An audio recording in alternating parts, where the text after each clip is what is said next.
Yo, yo, yo. What's goody, man? Welcome back to another live stream. Man, I'm excited about this one, man. We got a good live stream lined up for y'all. If y'all just joined it, we got a couple of people in, but if y'all just joined it, make sure y'all hit that like button, man. Definitely need all the support we can get because YouTube be hating on us. I'm not gonna lie to y'all.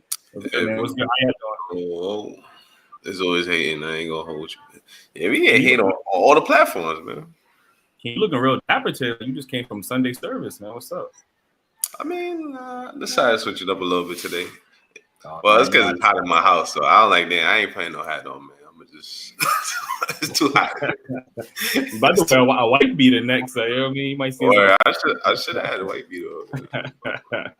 Yeah, so I see Lady Nova. Lady Nova, she be on point, man. I appreciate you. Shout out to Lady Nova. She said, "What it do? What it do?" Nah, there's no call in, Lady Nova. We got a guest today, so we're gonna get into some questions real quick that we think y'all gonna enjoy, and just to get a different perspective, And I need all my mods in the chat. I need y'all to make sure the comments, everybody's respectful in the comments. If you see people getting crazy or trolling, you can time them out. Y'all ain't gotta block nobody. You can just time them out. If they keep doing it, then I guess we go to the next level. But we want the chats to be as respectful as possible as we add on this guest. And if y'all got any super chats too, we got a guest on, Sarah Moore. She gonna pull up in a few. But if y'all got any questions, send them in the super chat. We're gonna do our best to get to them. And I'm pretty good, man. So we're gonna wait for a little bit more to see if we get a couple of people to join in the chat. Yeah, we got a guest. We're gonna try to get some guests on the show, man, to try to spice things up. I know y'all be wanting to call in show. We're gonna get back to that too, but every once in a while we're gonna try to switch it up for y'all. So if y'all on the way in, I see 30 people. If y'all on the way in, make sure you hit that like button. What you drinking today, Keem? I don't even know what it's. I just got this bottle for somebody. It's a present. It's called Van Gogh. Oh, it looks like Google. Okay. I never even seen that one. Like that. It's decent though. Should look like it was made at home. Like it was what? Made at home. She got the Google sign on it. Nah, this shit official, man. Yeah, I mean that packaging is pretty decent. I ain't gonna hold you. It's some gin. I ain't gonna lie, it's strong. I ain't gonna hold you, man. I might have chose the wrong liquor for this episode. Wrong occasion. Yeah, wrong occasion. Are you drinking that with no chaser, or you? No, you ain't like that. You know how I do it. Stop. You is not like that. I ain't gonna hold you. I might have to get a chaser. I might have to get a chaser for the second cup. Exactly. Now we might need that. You might act crazy. We might need that to go viral. Yo, Eli, why you questioning my drinking skills, bro? We got video footage of you, bro. Just chill. Video footage of what? Of you stumbling, all that shit. Come on, slump don't count. Everybody know if you've been drinking and you stay in one spot, you won't fall asleep. That's just regular. Why you the only one we caught then? If that happens to everybody. We got you. Yeah. And at least I woke to my own. We had to carry him out. I was going to say that I was getting dubs in the club sleep, so you know what I mean. I mean, as commendable as that is, it doesn't take away from the fact that you were slumped, bro. I woke up once the camera turned on, though. You heard? Started posing for people. He did have an epic roast on somebody though. Like it was funny. Like to this day. Drew was drunk and still roasting and still catching dubs. You was just slumped. So I don't know, man. I don't know. I mean, I was gonna say something that happened to me when I got home later that night, but I ain't gonna say it. You know what I mean? That don't count. That was just showing. That don't count. What that mean though? Like it don't count. You know what I mean? She's supposed to do that. That don't count. Man, all right. Anyway, man, we see a couple of people on. I'm gonna introduce our guest that we got with us. I'm not gonna lie to you, I found her on TikTok, and she got a lot of good content, and I happened to go scroll through her content. I'm like, yo, you know what? It's really refreshing to hear a woman speak about, men's issues and men's rights. And I reached out to her. She got a large following on TikTok. And I'm gonna bring her on so she can explain herself. So we got Sarah Moore in the building. We need to get like a trumpet or something. We get like a trumpet, like What's good, Sarah? How you doing? What's up? How are you? Thank you so much for having me. This is appreciate you for pulling up, man. Yeah. So can you explain to everybody that might not know who you are, like a little bit about yourself and, you know, what inspired you to do the kind of content that you do? For sure. Well, I have to say that I'm a previous man hater. I tell people for real. Had quite a few interesting experiences in my 20s that put a bad taste in my mouth about men. And then I realized that, you know, there's one common denominator and they're good. They're all the same, but common denominator is me. So I went on this journey to really take a break from it all. And maybe my thought process was maybe I'm the problem. So I just did a bunch of reading and understanding and took a time out to just get to know you all and became friends with you all. And now my hope was to really educate women and the fact that y'all are pretty great. We just don't understand you. And if we took the time to understand you, our lives would be a lot better. Our dating lives in general, because my dating life is great now. I have great, amazing relationships with men and have, you know, established friendships and have mentors that are men. But that's what I do. I mean, I talk about men from a woman's perspective. And it's funny, the men that watch me send my content to their wives and their girlfriends, and then the women that have their own opinions that we can get into a bit later. It's interesting that you use that word man hater, right? And it was kind of like a joking, like in the aspect, right? But we oftentimes we hear, you know, misogyny, and if a guy were to say he was a woman hater, it would be received a whole different way. So, you know, do you see there's like a discrepancy when, you know, it's like, how can I say this? It's okay for women to kind of hate men, but on a vice versa, if a man hates a woman, you know, he kind of hates, you know, his mother and all this other crazy stuff that some women say. Yeah. Well, I think it's the temperature right now, the climate that we're in. You know, I've noticed, especially on TikTok, my goodness. I mean, I don't know if that's a younger crowd or what, but I've noticed over the past couple of years this shift with feminism, and it's become it wasn't what it was 50 years ago. It wasn't what we were doing, you know, fighting for equality, fighting for equal pay. Okay, well, we got those things, but then all of a sudden it like shifted now to men are the oppressors and we have to put our foot down on them to bring us up. And I don't get that balance. Like that doesn't make any sense to me. So I think women feel this like entitlement that, you know, we've been oppressed for so long, and like, I'm like, give me a break. You know, you didn't stand up at the back of the bus. Like you didn't do anything. Like we are not oppressed. I mean, so I think that we are given a leniency that men aren't, because there's a perception in society that men are violent and that men are rapists and that men, you know, you guys are all these things, when in reality that's just such a small number, such a small percentage of you all. But it's like most things is blown out of proportion, and you hear about the men that are committing these crimes, you hear about those people so much more than you hear about the men that are firefighters that are running into buildings and saving babies and women and children. So it's just the temperature right now is just it's a little hot, it's a little hostile. What do you all think? You tell me. Pretty much what you said, honestly. You know, our show, we talk about the dynamics between men and women, obviously. So, you know, we'll have the men who feel some type of way, or, you know, feel like they need to express their feelings, and then we have the women on the other end to express their side, and then we try to come to a solution for the most part. But yeah, there definitely is a huge discrepancy when it comes to you know, misandry and misogyny, and I know we're going to get into that a little bit later. Which I think, and team. I just think, you know, it comes down to when women speak about men, we always compare it to a celebrity status. So if you're not like whoever is dating this person, you just got to live up to his standards. And if you don't, you're less of a man. And when that celebrity has a flaw, you're still compared to whatever his flaw is. So, I mean, that's like the hard part about being a man nowadays. I think is, when somebody, it's like when somebody too good starts bragging. You know what I mean? This is gonna sound cocky as hell, man, but like when somebody like when it's too good, you don't like to hear them talk about how good they are. Mm-hmm. So I think that's kind of like what we're going through. Is like, all right, we know we're stronger about, so we don't need to hear that. So they're kind of like using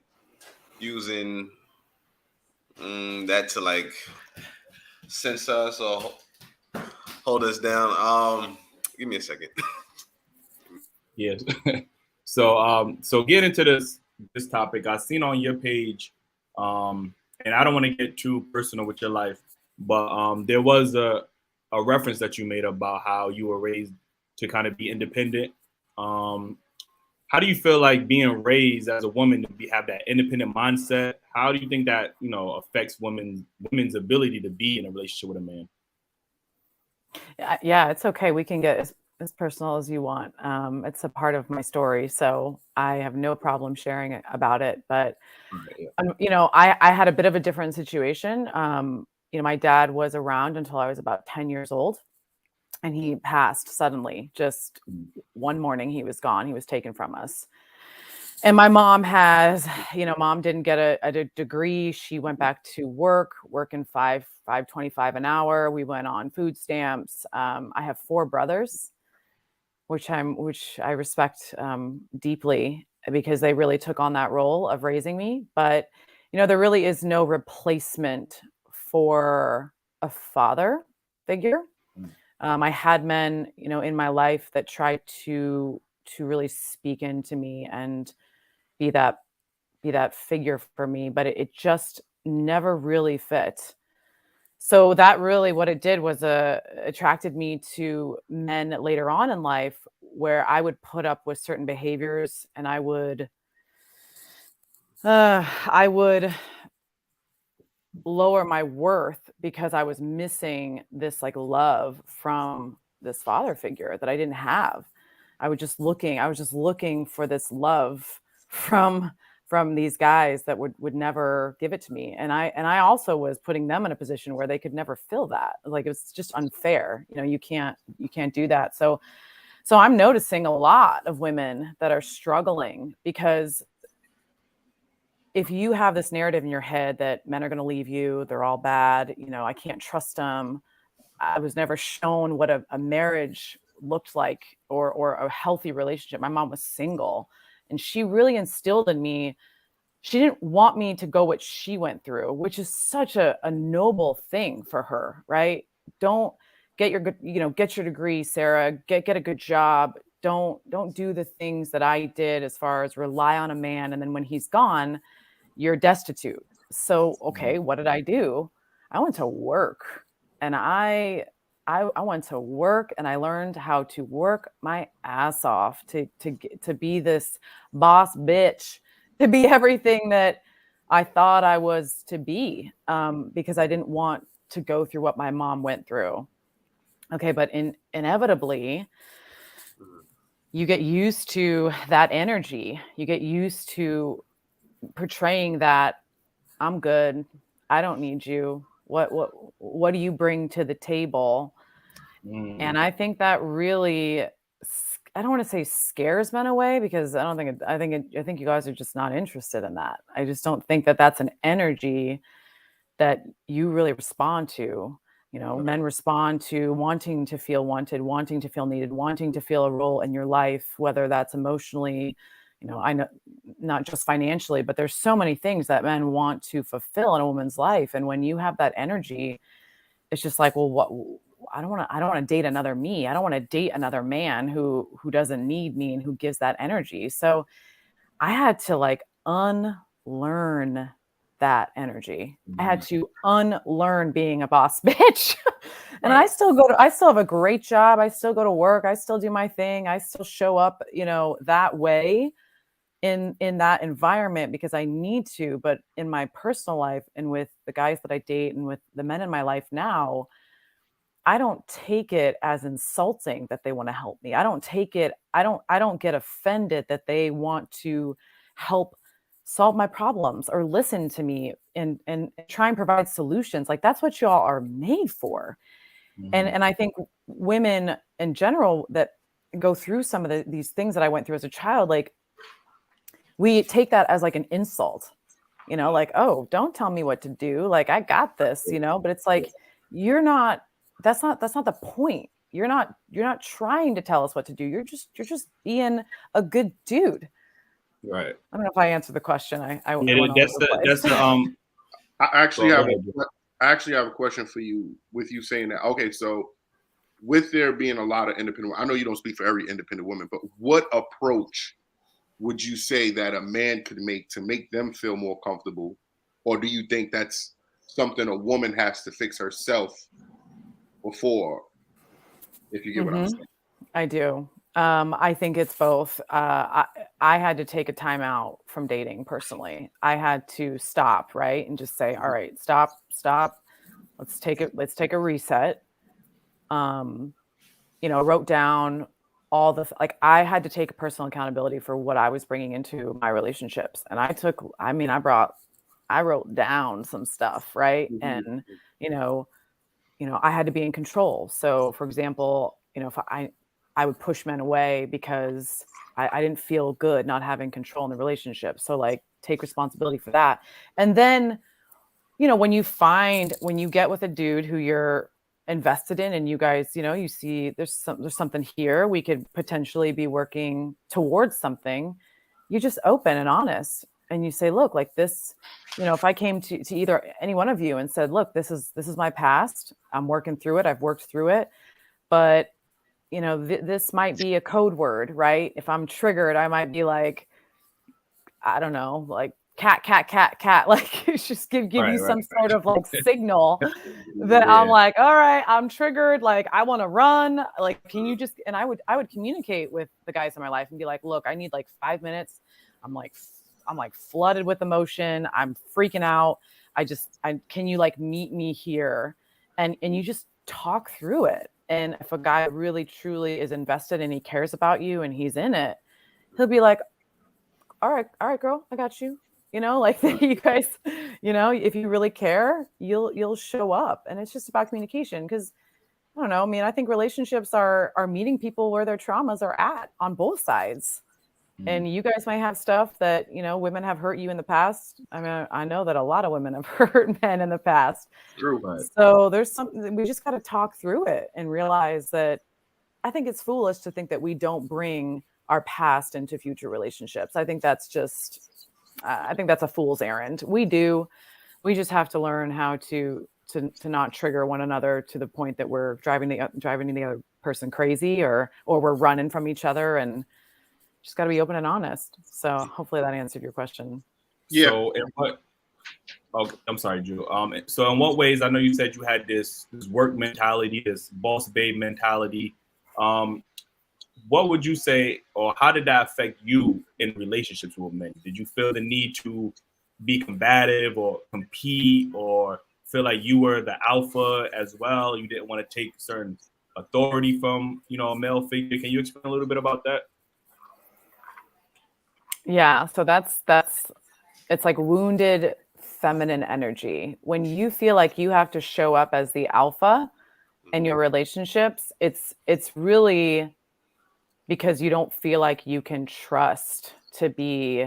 I don't really like the word submissive because I think it leans to like 1950s. Like I just think it's trust. Men are natural leaders, and that comes from a place of wanting, like that alpha female energy comes from a place of just wanting to be in control. And you can't control another person, no matter what relationship you're in. It's 50%. The only thing that you can control is yourself and how you show up.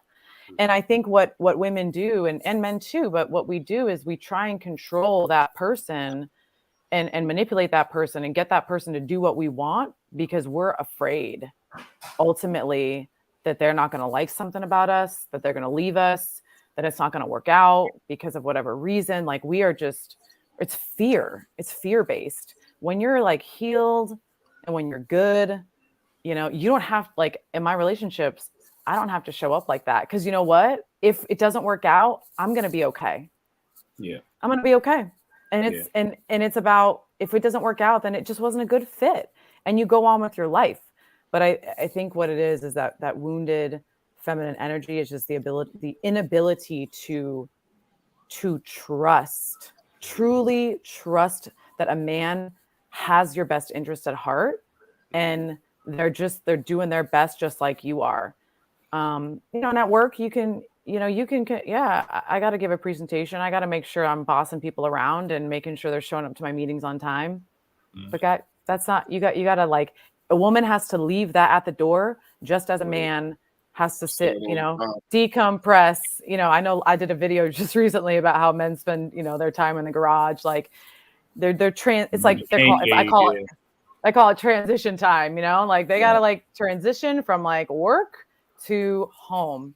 And that's the same energy. That's the same thing that we got to do because we're in a different time now. People are everybody's working. Mm-hmm. Yeah. So what do you say to a woman that says she can't be with like an alpha man because she's an alpha? Have fun with your beta, because I know that's not what you want.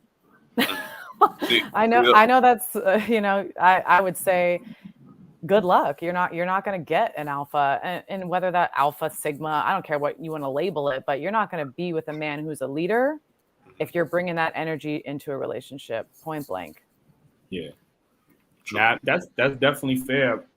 Men value feminine energy, like it's so powerful, and feminine energy is very powerful. And you know, we feel like women are starting to not realize the value of being feminine or embracing the feminine energy, because you know they always want to say I'm in my masculine until I can meet a man who can bring out the femininity in me, which I hate hearing. It sounds crazy to me, but you know, we always hear that from, you know, some women. And real quick, you had mentioned bring to the table.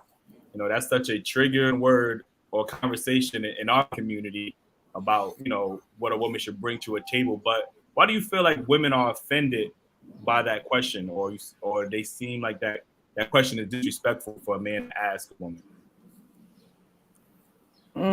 Because I think women think that they're valued for what they can bring to the table. Like they don't have to bring anything to the table because they got their kitty, and you should just try to be PC.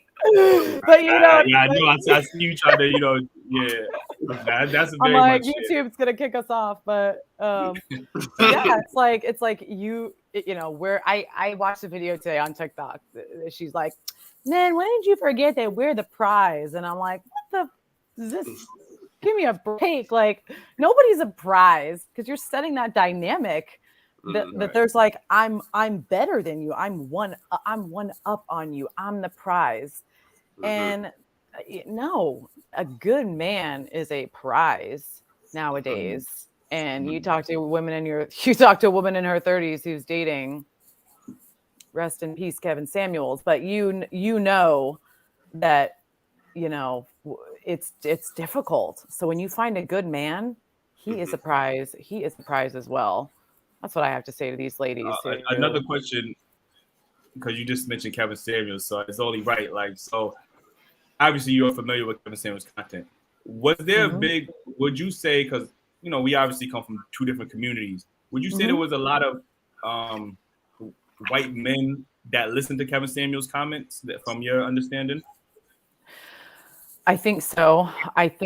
But I'll tell you, I think the white man's Kevin Samuel is Jordan Peterson.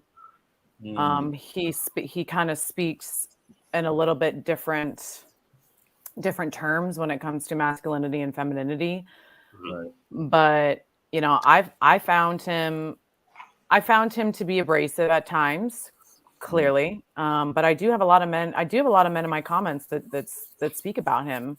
And look, just like men are in my comments talking about stuff, you know, it doesn't mean that women aren't watching. It's just, you know, we are, we're trying to be respectful of each other's community, and you know, we don't want to pretend to understand what you all go through, vice versa. We're just trying to like be an active participant, right, and be an active audience. But I know quite a few. I know quite a few men that listened to Kevin Samuels. Right. Quite a few white men. So yeah, so yeah, you have mentioned that. It just made me think about that. I know I'm kind of deviating from the questions because you that's said okay. a lot of stuff. Yeah. The next question I'm about to ask, I feel like we already know the answer, but it's only right that I gotta ask it. Do you think women? Who do you think has more unrealistic expectations when it comes to dating and marriage? Yeah. So there's actually a study on this. When it comes to, there was a study done on speed dating where they looked at 500 different speed dating events and asked a survey to women, you know, how likely were they to deviate from height, how likely they were to deviate from, you know, their supposed criteria. And it was about like they weren't willing to deviate very much. With men, it was like 20%, right? Where they're like, oh, you know, it's all good. If they were a little bit different from my height, if they weren't a 10, you know, like, yeah, sure, you know, I'll go out with a 6, like if their personality makes up for it. So I think, yeah, I mean, I think you said this was a study. Yeah, I can send it to y'all. I'll send it to y'all. I would be interested to read that. I think that women have gotten, for sure, a little bit unrealistic. And there's tons of studies on dating apps where you look at the top, you know, 80% of women are going after the top 20% of men. Again, another Kevin Samuels point that I heard him say quite often. And that's, I think, why a lot of women are struggling today. And I don't know if you guys know Rebecca Lynch. She used to coach women. Coach women, and she like gave it up. She's like, I'm done with y'all. Like, I love her. I love her and your community. And she's just real. She's like, you guys have unrealistic expectations. You know, you don't know, you do not value what a man brings to the table. And she just quit. She quit talking to women. And I think the problem that we face talking to women, and I faced it myself, is that, you know, you're called to pick me, you're called different things. You're leaving your tribe. Like, I am leaving the woman's tribe and I am sticking up for men, and that's it. Like, you're out. So I think women are they're unrealistic expectations. And then when you call them on it, it doesn't go over well. Yeah, we always have conversations with women, and you know, they always mention how they can't get along with other women and expect a man or, you know, their boyfriend to always understand them, but they can't get along with anybody. You know what I'm saying? So it's hard to get that across with them because it's hard for them to take accountability in many different departments. Yeah. What do you? I mean, what have you guys? Are you? I don't know if you're married or single or what you found. You know, in the dating pool out there, what they're you know, this. I made a video about it. Like, women, you want a 6 foot, 6 figures man, but like, what? Are you the 10 that you're seeking? I think that's what I said, and most of the time they aren't. That's often what I always ask women. Like, I don't have an issue with anybody having their preference or their standard or whatever the case is. But at the end of the day, you have to be realistic and be like, you know what, am I what that woman or man will want in a significant other? And a lot of times they're not, you know what I mean? So we have women on our show always talk about height. Height is a big thing for women. Oh, he got to be over 6 feet. You know, if he's 5'11", you know, that's not 6 feet technically. So they would look the other way. And it's like, well, he has all the qualities you want, but he's 1 inch off from 6 feet. So are you going to look the other way? So women are very much, they stick to their standards, you know, for better or for worse. So, you know, but it's also like, what are your standards? I mean, if you're going to date somebody just based on their height, and then they're going to break your heart and cheat on you, and like, okay. What are we talking about, right? Like, what are your standards? Is he a good man? Is he a faithful man? Is he a God-fearing man? Like let's get out of this, like, you know, vanity, and let's talk about what's really going to be what you need in a long-standing relationship What? 10 years from now. What I hear a lot of women say is they rather have they're heartbroken by a man who's 6 feet, making six figures, than a guy who's 5'6" or whatever. Like, it makes a difference. That's Yeah, crazy. we had that on our show that it was just like Plenty of times. yeah. So let me get into this next topic, but real quick, make sure if y'all just joining, make sure you hit that like button, and if y'all got any questions, make sure y'all send them in the super chat. We're gonna do our best to get to all the questions, because I know y'all got just as many questions as we got. We got a lot of questions that be lined up for y'all. So get into my next question. It says, why do you think, in your personal opinion, do you feel like men don't voice their feelings as much? Oh, well, that's like threefold.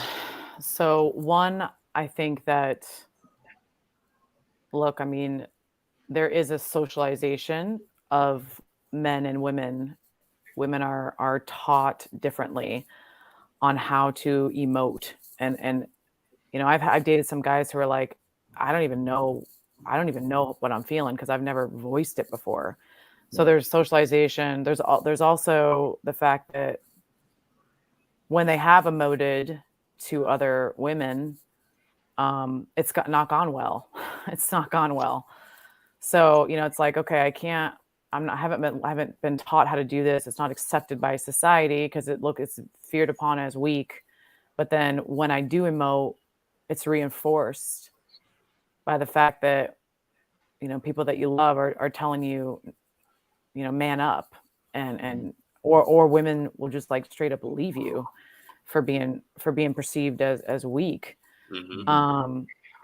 And then I think, I don't know. I mean, I have a couple of different opinions on this. Men talk to each other. Like my brothers would talk to each other. Yeah. And that would be their, whether it's locker room talk or whether it was their, therapy office, like y'all would really open up and feel safe with one another. Yeah. It was like this safe space.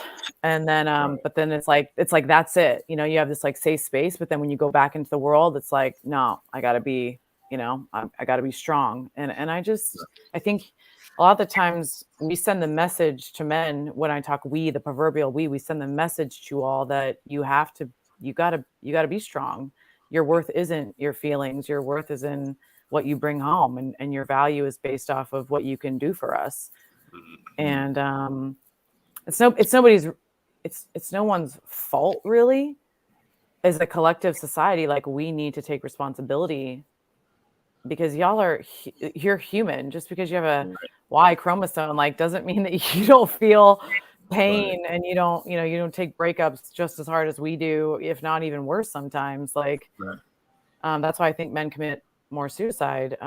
They don't feel that there's a safe place for them to go. Just look at some of the domestic violence. I mean, there's 3,000 shelters in the United States right now that are devoted to women in domestic violence abuse. There's only 2 devoted just to men, and one has like 12 beds and one has 24. So you tell me what the problem is with that. We just we're not devoting the resources to giving our men what they need from an emotional standpoint. Mm-hmm. That's fair. What I wanted to say, what I wanted to say quickly is, like you said, men do feel like they express themselves to our friends, and even that is like an extent. But a lot of women will express that they want a man to be vulnerable and share their emotions, and then a lot of times when those guys do open up and share those emotions, the women will either look back at it and use their vulnerability as weakness. You know what I mean? They'll bring it up later in an argument. That's why you complain about this. We've had men have these conversations with us and tell us like, yo, I don't open up to my girl as much because I'm afraid that she'll use it, or she has used it against me. So that we're kind of stoic. We don't show our emotions as much. What's your thoughts on that?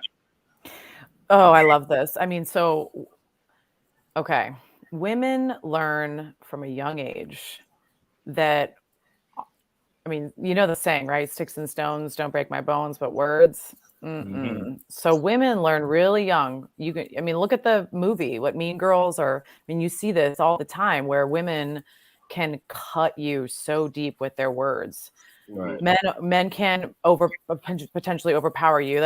You guys have testosterone. Like, that's just how you're built, right? Like, you can overpower us physically. So the way that we exert our control, the way that we can cause pain to you is through our mouth and it's through our words.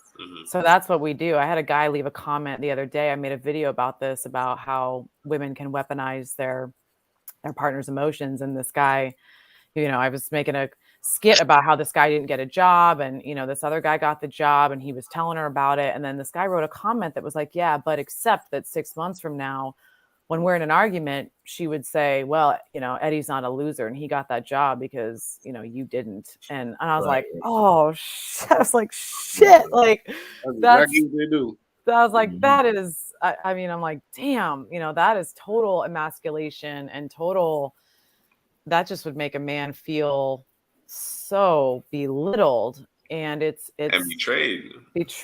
And we gotta do something about that. You cannot do that. And if a woman feels hurt, her initial reaction is to strike back, and it does not go well. That is not a good relationship dynamic that you want to set up.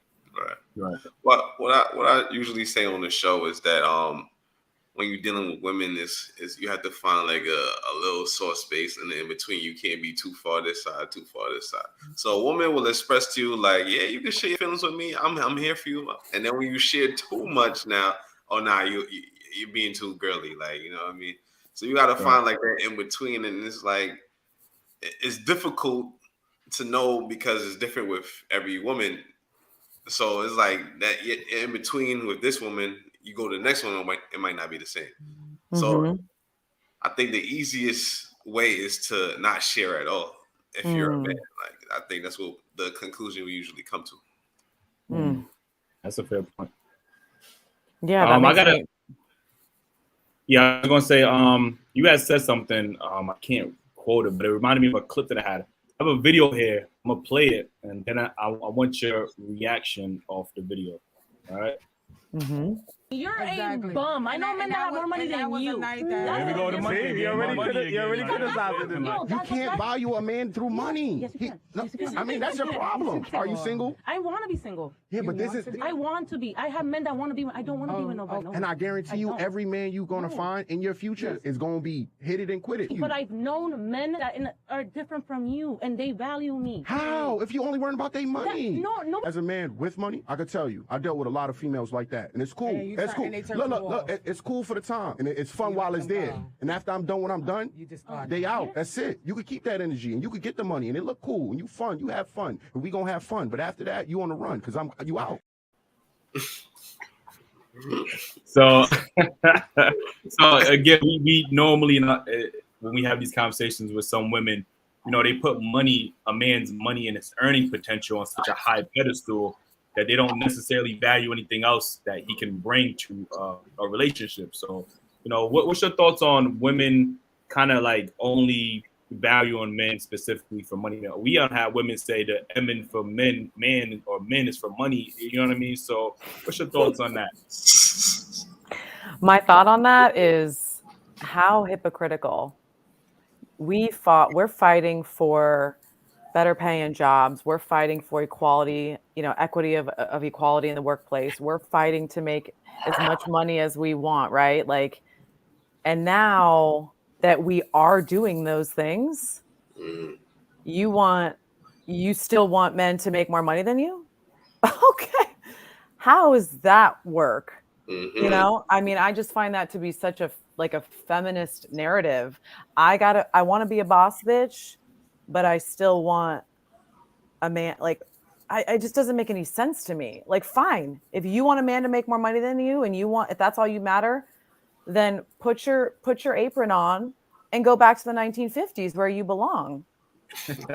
And like get in the kitchen and do your job. But hello, I'd rather us pool our resources and let's hire a housekeeper. Because I don't want to clean the bathroom. You don't want to clean the bathroom. All right, cool. Let's hire someone, or let's it's about a partnership. That's the whole thing. It's not about who does what and who makes more. This is about pooling resources. And I think once again, that's a fool's errand if a woman is just going after, because guess what?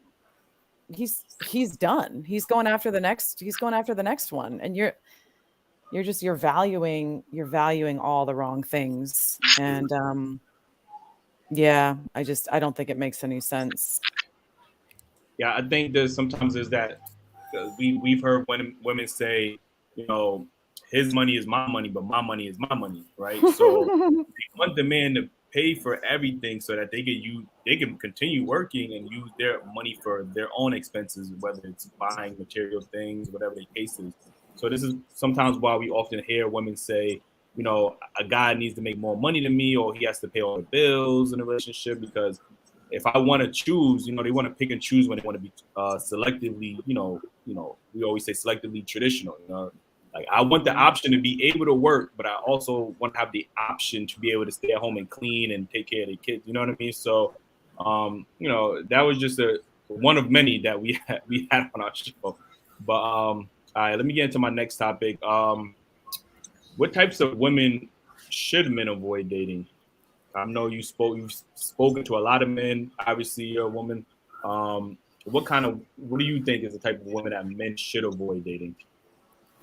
I think just as women can value men for, you know, materialistic things, value men for what they bring to the table, I think women need to stay away from men that only value like what we can do for them. So for example, I dated a lot of guys who didn't really value me as a human being. They didn't value Sarah, right? And like my talents and my strengths. And they just valued the fact that like I could be there for them. And they didn't really care about my life. They didn't care about my struggles. They didn't care about what was going on in me. Mm-hmm. Really, they just valued what I could do for them, which was to, you know, give them sex and, you know, that's pretty much it. Like just hang out when it was convenient for them, and just kind of show up when it was right for them. That's a tough one. I'm not going to say that that's a man that I would want my girlfriends to be with. Well, relationships being so conditional, it's hard to even say that, because when you say a woman that's not materialistic, you probably not, I don't know the real statistical number, but that sound like in my head, like a good 85% of the woman population, because you always got to be willing to court them. And we brought up the fact that, hey, you know, women want us to make more. They don't care what you make. They just want you to pay the bills. So you can make less than them. You're just still responsible for the bills. So it's hard for us to, you got to really play a long game to find out if this woman is, you can look further. You know how it used to be hard to find out for women if this guy's just not a dog? Now it's like flip. It's hard for a man to find out if this woman is not just using me for what I could give her. Yeah, I think it goes both ways. Like it's, you know, you have to be careful of women who are going to just use you for your resources, and same, you know, women need to be careful of men that are going to just use her for her resource or her, you know, ability to please him. And Drew made a point on an older show we had. He said the only time you can find genuine love is when you're younger and like in school. Because once you become an adult, it becomes either finances or looks or whatever. But when you're in school, it's like y'all both don't have no jobs. It's just I like you, you like me, and it's genuine. You think that's possible as an adult? Yeah, is unconditional love still a thing nowadays? I think it takes two very, very healed, self-aware human beings in today's society. That's why I think that you're seeing a resurgence. That's why I think you're seeing women on TikTok and people on TikTok. There's a lot of people that want to go back to old school family values. I mean, I know, you know, I follow a lot of women that still very boss. What is the black female? Candace, God, I can blank it. Yeah, Candace Owen. I think she's a boss. I think she is like whatever her political views are, we might differ, but some of the things that she says about women need to embrace that, like, we can have both. We can have these family values and still go to work, and like that for a woman, I think that's where the sweet spot is. Like, we need to get back to that. And that's why I think you're seeing so much conversation happen on TikTok about masculinity and femininity, is because we're kind of, we're lost. Like, we're lost. I think men and women in general don't know. And I think we do. We need like a revolution of some kind to like stop this, whatever is happening. I think it's possible to find love again, for sure. I've definitely talked. I've met so many good men on social media. I mean, I just met another 3 tonight, but like I have so many men that have reached out to me and that I start speaking with and just hearing their stories and hearing what they've gone through. I'm like, man, the good ones just got to find each other. They're out there. But it takes you acknowledging that the gender roles and the roles that we play, they're not outdated. They're not taking us back to, prehistoric times. Mars and Venus was the best-selling book for 10 years for a reason. So yeah, I don't know. It's kind of something that, I mean, it was proven to have worked, and the nuclear family, just the marriage in general, it was proven to have worked, and then we started to go away from that, and now we're obviously seeing ramifications of more single parent households, fatherless households, things of those natures. Did we start going away from it? I know did we start going away from it? You said men, or you mean like men or women? That's why I'm asking you. You said we. Who are you talking about? I'm just saying we as a society, I guess. You know what I mean? In general. What do you think? Women started going away from it more? I mean, I think it's more on the women's side. They fought for these rights, started making more money, and that's when things started to flip. They started demanding more things from men than there was back in the day when the formula was working, as you say. So, I mean, it was a point where I guess you could say that men took advantage of women as well. You know what I'm saying? Because there's a lot of hurt women out there too, and a lot of douchebag dudes out there too at the same time. So, I mean, it was a cause to effect as well. Right. Well, I mean, women had to stay because you guys were the resource. I mean, women did have to put up with potential infidelity or potential this or potential that, and like now we have the freedom. We have the freedom to just be like, okay, I'm out, But at the same time, I still think naturally women want to feel protected, and they want to feel I think they want to go back to that femininity, but they're just afraid to. They just don't know how, and they don't know how. They don't know how to. They want a good man, and they say they want all these things, but then they're just like, okay, well, you gotta be a good woman, you gotta show up. And they rather be wrong than strong. A lot of women don't even speak on their own experiences. They speak on what they hear on social media. Like, they're living through what Keisha and Moesha is doing, but they didn't experience heartbreak in their life. You get what I'm saying? And they just 100%. Even what their mother was been through. Oh yeah, men ain't shit. You ain't go through nothing. You get what I'm saying? But yet, Tom, Dick, and Harry has to live through those faults of what she's terrorized of. You know what I'm saying? They take one thing and extrapolate it to all, like, my girlfriend was raped in college, and like all men are bad. And I'm like, wait, what? Have you ever experienced that? It's like, again, it's that victim.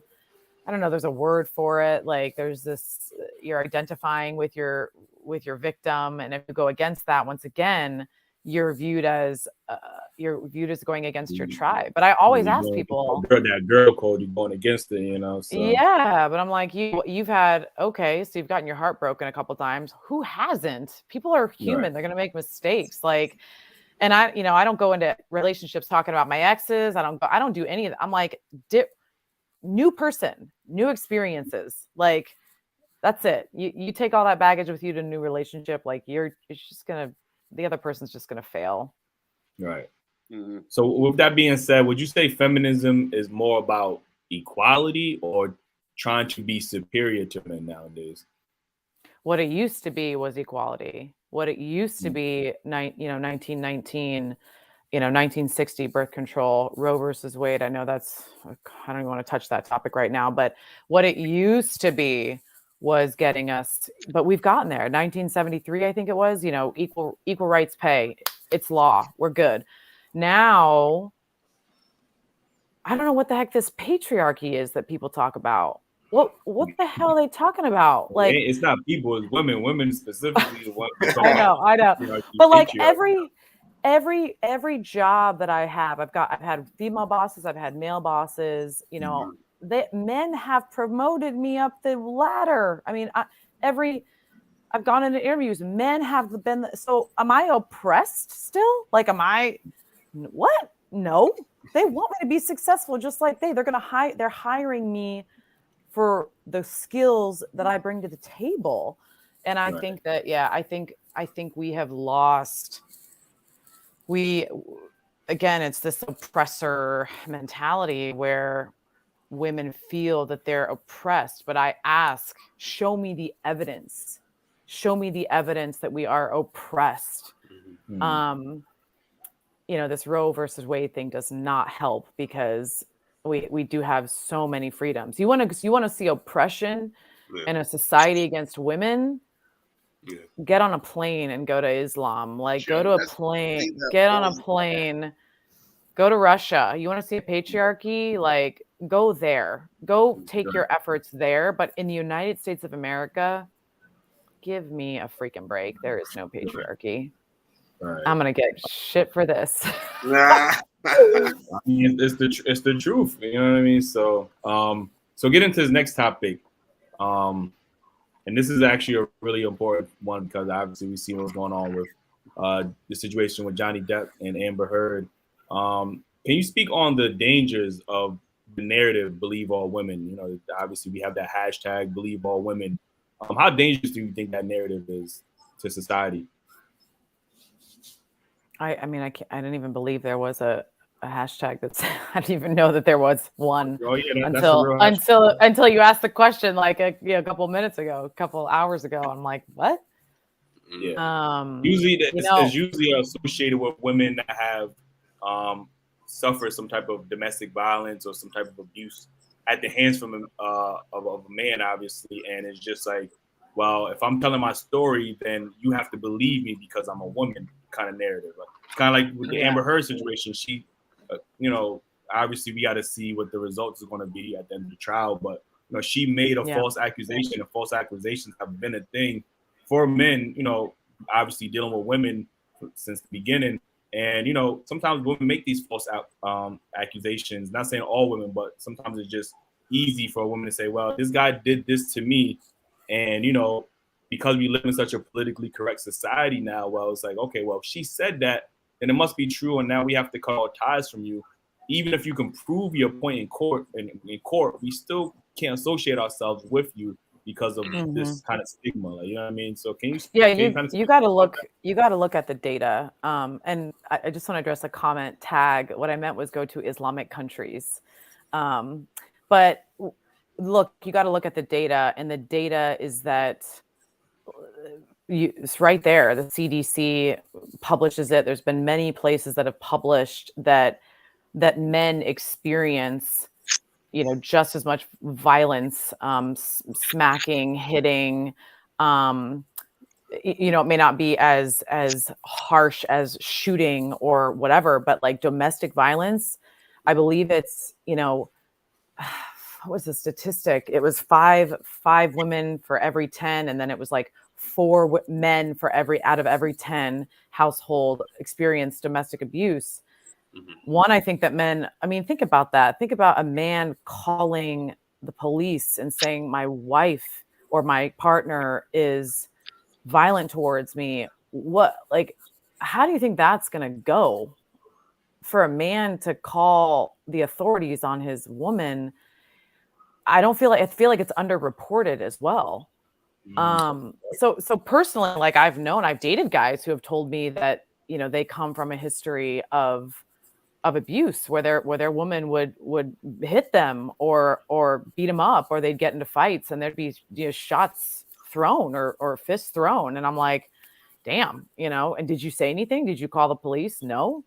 What am I supposed to do? Like, I'm either going to remove myself from the situation or I'm going to defend myself. And what do you think? And I'm most likely going to remove myself from the situation. So I think that having absolutes in general, just like that all men hashtag, not all, I don't know, until it's believe all women. Yeah. Believe all women. And then, what's the other one? Until it's no men, it's all men. You guys heard that one? I haven't heard that one, but it's not a. Oh yeah, that's big. That's big. Yeah. Until no men are raping women, it's all of you men. You're all bad. Wow. I can't believe you haven't heard that. That's all worse. over. Yeah, I've never heard that one. That might be worse than you believe all women, you know, because it's just, you know, it's crazy. And obviously, you know, I'm watching this trial, and it just, like I said, we're gonna get the verdicts. I think the trial is over, so we should get the verdict. But I think this is going to be big if it's found that the jury, you know, convicts her as guilty. It's going to be big for, you know, men, because she damn near jeopardizes man's career. Like, you know what I mean, with false allegation. You know what I mean. So, you know, and not every man is going to have the resources like Johnny Depp to go in court and, you know, fight for, you know, that type of lawsuit. And I know you said about the numbers being underreported. That's the same thing when it goes to cheating as well. The numbers are underreported by men because men are not going around and bragging that they got cheated on by the significant other, but it happens just at the same rate, or if not maybe a little bit higher than, you know, women getting cheated on. But men are not going to go and brag like, oh, my girl just cheated on me. Like, you know what I mean? No, that's embarrassing. You know what I mean? So we don't, men don't report those numbers. You know what I mean? So. Yeah, and women are better at cheating. Women are better. We're more secretive. I'm just being real. I'm not a cheater, but I got girlfriends too. Who I'm like, they think they better, but they're not. Yeah, if you're smart, you know. But you got to say what you always say, man. All right. The reason why women are not better cheaters is because men are not calling them out on it. So if a woman finds out her man is cheating, she calls the other woman's gonna say, yeah, so what? Da da da da. If your man calls me right now and asks me, I'm gonna lie, because if worst case scenario, I can still keep our relationship in the cut. Nobody has to know. I'm not gonna agree to that. But women like to bicker back and forth about it.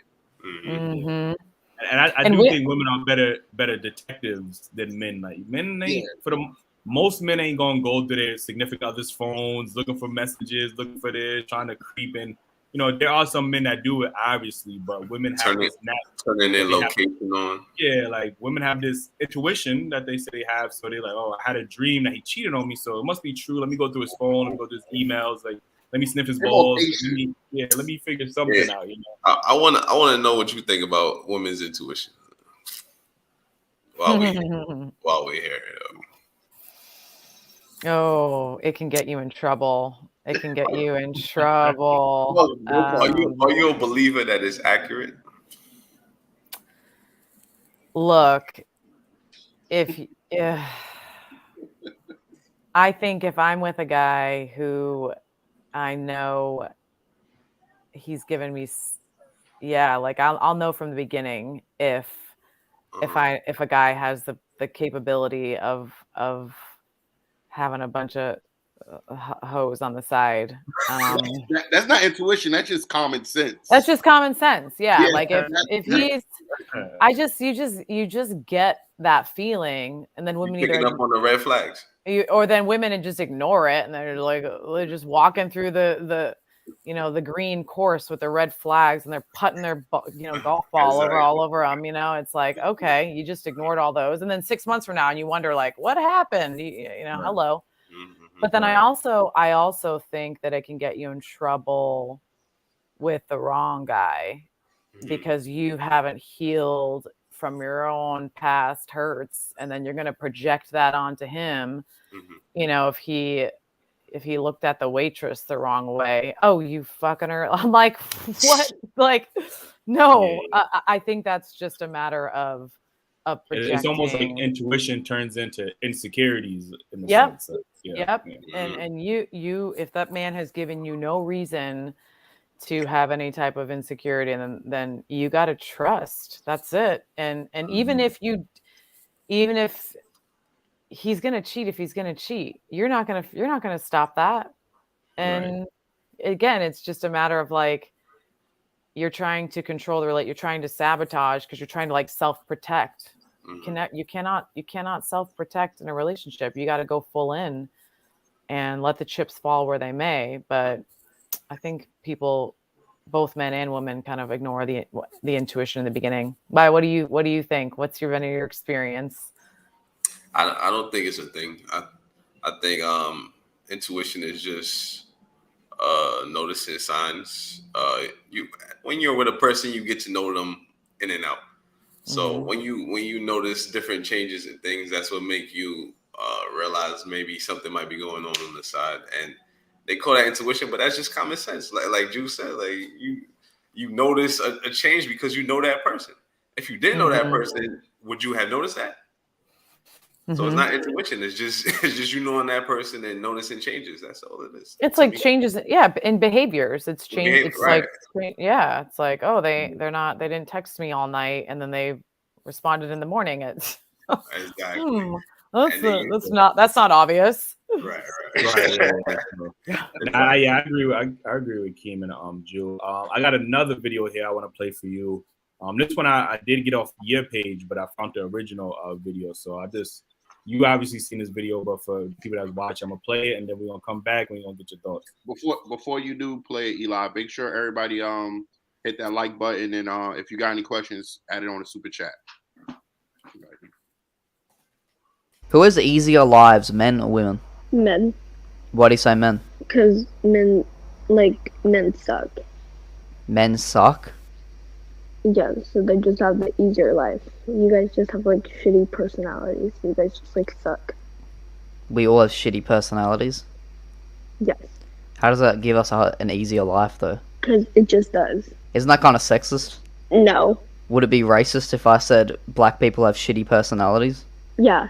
So wouldn't it make you sexist if you say men have shitty personalities? Okay, but you can't tell me you've met a man that has like an okay personality. That's like, is it a shitty person? Do you have a father? That I haven't seen in 3 years. That explains a lot.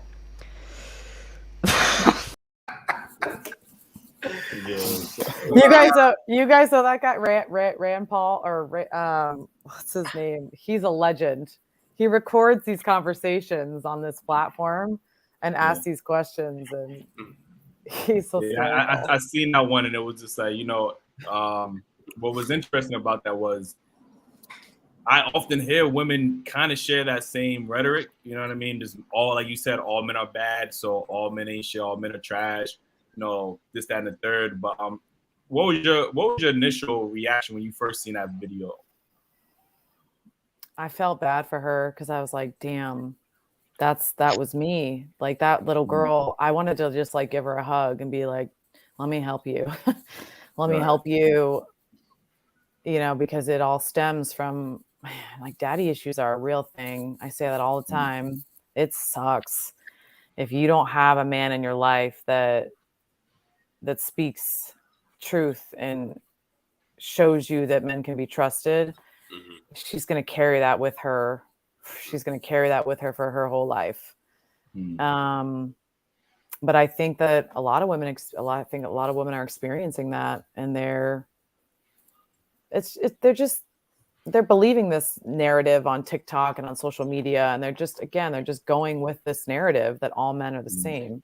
Right. And it's just getting reinforced and reinforced and reinforced by look at that Drew lady on TikTok. What's her name? Drew, who she's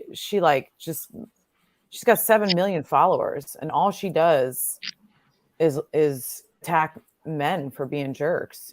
Have you heard of her? Nah, you guys 7 million followers. 7 million followers, and she attacks bros. That's who she goes after. She just, oh, she's horrible. Women behind that. That's crazy. Yeah, what is that? Yeah, I mean, she is a misandrist to the max. Yeah, but again, speaking of which, I actually want to get into that topic because I wasn't aware of this person. You got to send me her. I would love to see her content. I would love to read the comments on her content. Like, 'cause I know there's gonna be a lot of women in the comments agreeing with her and in the trash. But why do you think misandry isn't taken just as seriously as misogyny? Because she got 7 million, followers, like you said. And I know if a guy was on a platform saying negative and or bashful, hateful things, I mean, TikTok would flag him for misogyny all the time. Like, you know what I mean? So, I mean, I've posted video. I got a community violation just recently about a video that I had up of Amber Heard, and just it was it was straight facts. It was just, this is what she's been accused of in the past. These are the things that she's done as far as, domestic abuse against other partner, and it got taken down. So yeah, I mean, there's a total culture, not just on TikTok, but in general. I think because once again, there's a viewpoint that we have been oppressed and that now it's finally our time to come out, to speak out. We're not the victims anymore. And what women view it as is abuse. If you come at us and call us out, right? Like, there we go. He's being a man again. He's holding us down. He's not acknowledging how we felt for 50 years. It's like, you heard that term, mansplaining?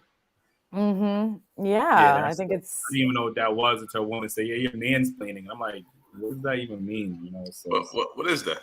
Mansplaining. Mansplaining, from my understanding, is anytime a man explains something from, I guess, his perspective or from a man's perspective. I don't know. It's just anytime a man explains himself, is mansplaining, basically. Like, so. Yeah, it's like you're condescending, or you're coming at me from this place that I don't understand, and so you're just coming at me with some BS that a man would say. It's like weaponized incompetence. Have you heard about that saying? Have you heard that? I think that's so dumb. Like, oh, just weaponizing incompetence. And I'm like, oh, because you told him something and he forgot to do it, and now you're weaponizing incompetence. Like, what? There's these labels. But I think it's just a matter of women are perceived as the weaker sex. So if you guys come at us, it's viewed as abuse. But if we come at you, it's just payback. It's just like, oh, well, we've been oppressed for all these years, so y'all getting what you deserve now. I think it's also a mix of women. Damn, I just lost my train of thought. Damn. That was quick, guy. You just said 2 words. I was waiting to say it for a minute. Hold on. Maybe you could answer, and if you feel comfortable answering. Okay, so with women with daddy issues, like the female that was on a video that hated men in general, do you feel like that's why women tend to like want to date other women instead of dealing with men in general? Yes. Oh my God, I love that you just said that. Oh my gosh. So yes, I don't talk about this often, but yes. So women are going after other women. Personally, not my cup of tea. Thank you very much. But it's a safety thing. It's like, I feel safe, and I know that this woman will never hurt me. This person will never cause me harm. And I 100% think that we're having women go towards other women that would have had no other inclination to do that in the past, because it's predictable, and they know they're going to be able to get their needs met by this person because they understand them. But they don't. The thing is that they could have that type of relationship with a man. They just have to take the time to understand them. But we don't want to do that. Women don't want to do that. So it's the path of least resistance. Let's go. I'm done. Let's just go put a strap on and call it a day. You know what's interesting about that? They definitely When you look at the numbers, you know, domestic violence is higher in same-sex relationships than it is. You know what I mean? Totally. So, Women. That to me is crazy. And then another thing is women will go and date other women and have no problems sharing a financial responsibility with each other. You know what I mean? But when it comes to a man, it's well, you have to pay the bill. Not even ask. Yeah, man. Like, and it's just like, y'all clearly have no issue sharing the responsibilities when it's just two women. When it's a man and a woman, then it's like now there's gender roles, and now you have to do this to be a man, or whatever the case is. So that dynamic is pretty interesting, man. But what I was gonna say about the misandry topic, I think it goes back to how we said that women were more taught to express their feelings. So when it's misogyny, you see a whole bunch of women coming and expressing, oh, this is misogynistic, we don't like this, blah blah. But when it's on the men's side, we're taught, all right, man, we're just gonna let it happen. We're not gonna say nothing about it. And I think that's another reason why it's not taken seriously, because we don't speak up about it. If we speak up about it, now we're just in our feelings. You know what I mean? Yeah, you acting like a bitch. Yeah. Exactly. I ain't gonna say it, but yeah. What is misandry? Can you all give me an example of how that's affected? Has that affected you all at all? Like, as far as do people think that of you, or have you been called that? Well, misandry is just, obviously, you hate the hatred towards men. But in general, women would never come out, obviously, and say they're misandrous. But when you have women who, like the woman on that video, who thinks so negatively towards men, or view men as this evil being that's just waiting to just do harm to them, or any woman, or whatever the case is. Like, women in our community often will bring up, domestic violence and how they don't feel protected, and how they according to the data, there's more harm done to them by men of their community than there is by anybody else. So they'll use those numbers and paint all men, well, all men must be bad, or all men must, abuse women, because this is what the data says, which is, obviously we don't do that in our lives. We don't know any men that have done that in their lives, that obviously they have told us, or whatever the case is. But, it's just this umbrella that women like to put men under, which makes it very difficult, when you're dating a woman, because they have this negative mindset already. It's like Jew always said, men are always going to relationships, guilty until proven innocent. So, we're going guilty. Oh, my fault. Like, he's gonna take the credit. He's like, I said that. Now, my fault. A said that. So it's like, so we're guilty until proven innocent. So now we have to fight through all these barriers that somebody else had, built towards you, or the trauma that you suffered in your last relationship. Now, me, who has nothing to do with that, has to climb this wall, just to get to a soft spot with you, or a feminine spot with you, and it makes it frustrating, basically. Yeah, but an example personally that I've heard about, it ain't happened to me, but I heard about, actually, Drew was talking about this when one of his friends was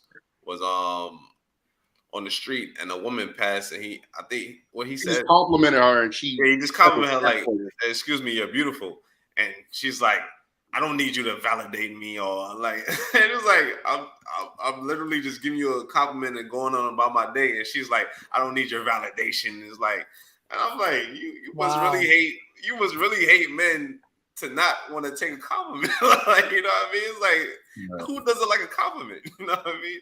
Or like, when she took that as oh, you just value me for my looks, or you just, here you go, here's men going after me but I hate that narrative, because when you see somebody on the street, it's, I don't know you. All I know is what I see. You know what I mean? So if I say you're beautiful, that's all I know about you. You're beautiful.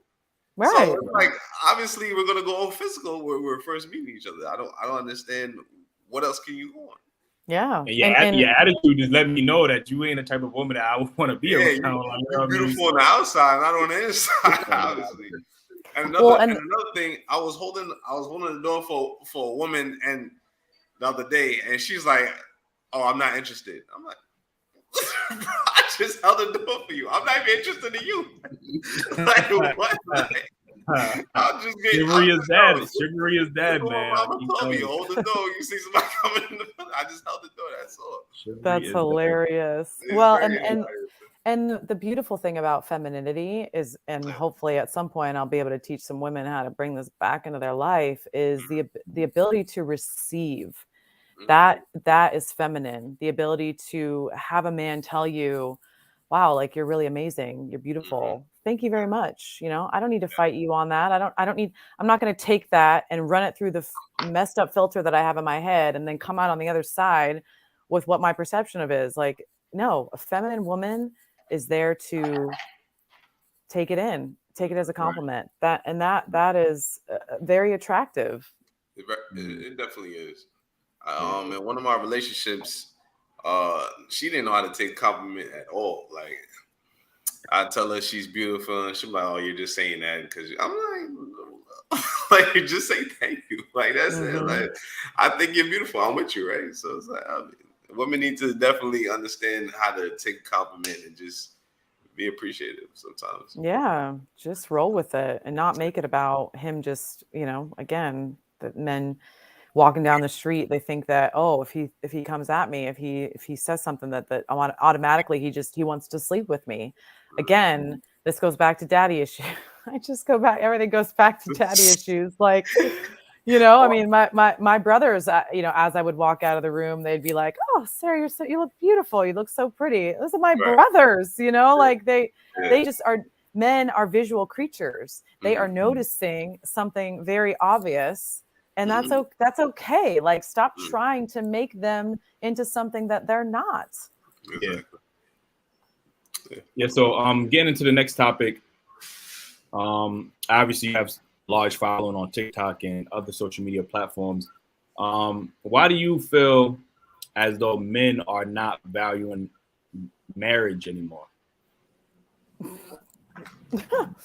Well, because seems like a self-explanatory question, but I gotta ask the question.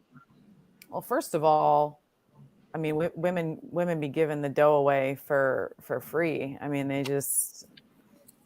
but that's old school, right? Like, it's all good. We don't need to put a value or price tag on sex, but I mean, realistically, you had to get married in order to have the prize back in the day. So that's one. All right, that's cool. That's over. But now it's why? What is the point anymore when look again, statistics, 80% of the women are filing for divorce. And what happens then? You're losing your kids. The court systems are not in favor of child custody for men. At all.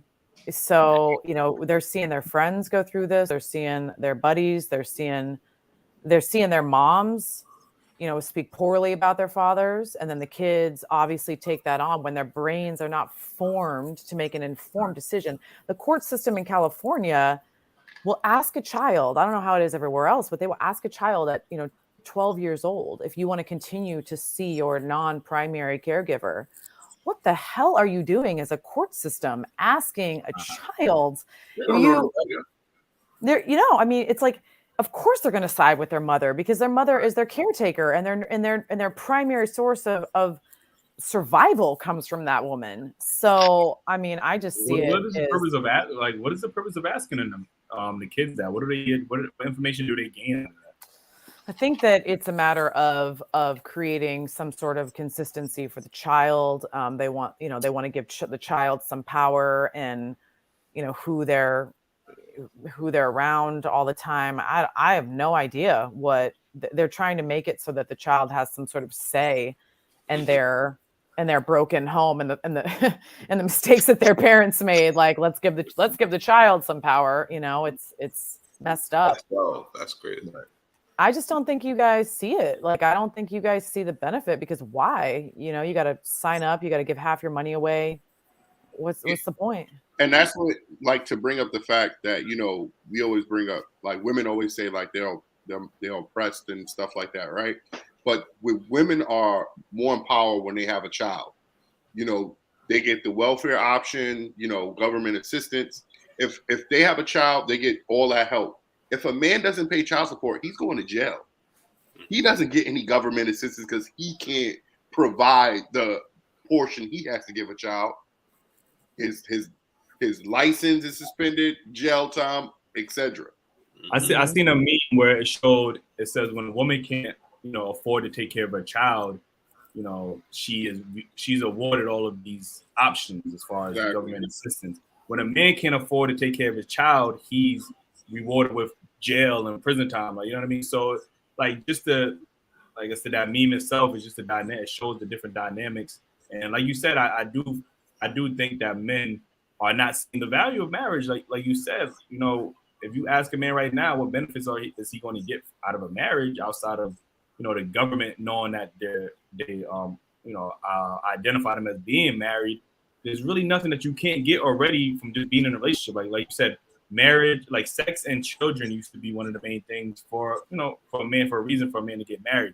Now women just give that up. Now when you can have kids with a woman nowadays without even putting a ring on her, like, you know what I mean? So all of these incentives that men used to have, and then obviously now we're seeing the other side of, what can happen if the woman is not happy in the marriage.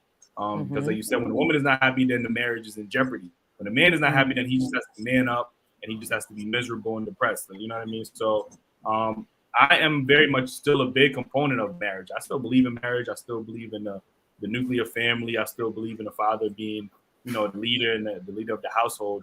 But it's hard to have these conversations with other men, and then they ask me, well, what are the benefits?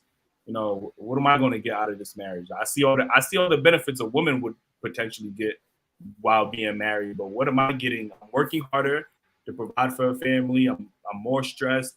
Statistically speaking, men die from stress-related issues more than anybody else, especially Black men. So it's just like, I'm just working harder for a woman to make a woman happy, and if she's not happy, she's going to leave me. You know what I mean? So, like I said, that's a deeper conversation I think we had, but I mean, it really. I don't know if it's necessarily a good thing or a bad thing. I don't know yet, right? Like, we don't know the ramifications of what's going to happen for another 20 or 30 years when we're going to look back and go, wow, maybe the destruction of the nuclear family like really created population decline. I mean, Japan's economy is not recovered for 20 years from now. Their birth rates have declined steadily for the past 20 years. And their stock market crashed and it hasn't come back. And, we're going to be all right, I think, because America has immigration. But I mean, just this decline in societal values, I don't know. It scares me, but like maybe these generation, what is it? Generations, what's the millennial? It's like millennial and then Z, I don't know. Maybe they got it all figured out and they're just going to be on their phones all the time for 10 hours a day. On TikTok all day doing the dances and stuff like that. Yeah, just like having virtual romances and calling it a day. I don't know, but maybe enough people will speak up at some point and say, we're done. Enough is enough. Like, we need to get back to traditional family values. And it's going to take enough of us being fed up and speaking up. We got a super chat from Mountains of Israel. He says, since the Bible says a woman must obey her man in everything, Ephesians 5:22-24, is she really a good woman if she does not obey? I mean, obey is that's a very, think about that. That word sounds like a master, right? So you gotta change that word. I don't know. What do you guys think of that? I mean, you can look at the word like that, but that's just like, you have to obey what your boss say at work. I mean, you could take the word for its literal meaning, but you get the gist of what it's saying. You get what I'm saying? Like, I think it's like submission. Yeah, it's like submissive, but everybody can listen to that book. Oh, I need you to do this. But yet your partner in your home, if they say, hey, I need you to do this, why is it such an argument? Why is it such a debate? If we have roles, and I feel like gender roles are very important in relationships, not saying I'm your master, I'm your boss, and things can be said differently or how you choose to vocalize what you're asking for. But ultimately, it shouldn't be a problem with, because men submit to women as well. That's why the whole term "happy wife, happy life" was made, because men were submitting to their wives at home. Right. And I think you earn. Now I was gonna say they were sacrificing their happiness to make their woman happy. Like that's where that term has come from. Like you know what I mean. So. And the thing with your boss is that your boss and people who you respect have earned that. Over time, your boss, if he's a good boss, right, he's going to have your best interest at heart. Sure. So if a man is leading me, I mean, I know the goat, Ace the goat. He's like, I don't know what bosses you had, but if in an ideal situation, right, in an ideal situation, you got a boss who's telling you stuff to do, but they're doing it for a reason. So where I think we're losing it a little bit is that women are thinking, there's this saying that you got to protect we just want to protect ourselves from men. We don't need them to protect us. But what we don't understand is men do want to protect us. They want to protect us from ourselves sometimes, because we can get a little cray. We can go a little spinny with our emotions. And men bring so much to the relationship. Men bring logic, men bring reason, men bring problem solving. Men want to, they want to help with the yard and take the trash out. And there's all these different roles. So like you have to earn that trust. And when you gain that trust, right? A feminine woman, when you say to me, I think we should do this because I think it'd be in the best interest of you and the best interest of us. You've earned that trust. And I'm going to say, all right, cool. If you think that that's what's best for us and you've thought through this properly, I'm going to trust you on that. But that takes time. I think that's where, like I said, we want to talk about the Bible is very, nuanced and, but if you're speaking on your husband, why should he have to earn a set amount of things? Shouldn't he just First of all, if he's your husband, then he earned that already. 100%. I think during the courtship process and during you're building and you get if you want to talk about a God-fearing man, especially if he is a God-fearing man, then 100% you should be able to trust him, because he serves a God that is higher than us, and like you got to respect that man because he's leading you ultimately to whatever truth that is, whatever truth you all have decided on.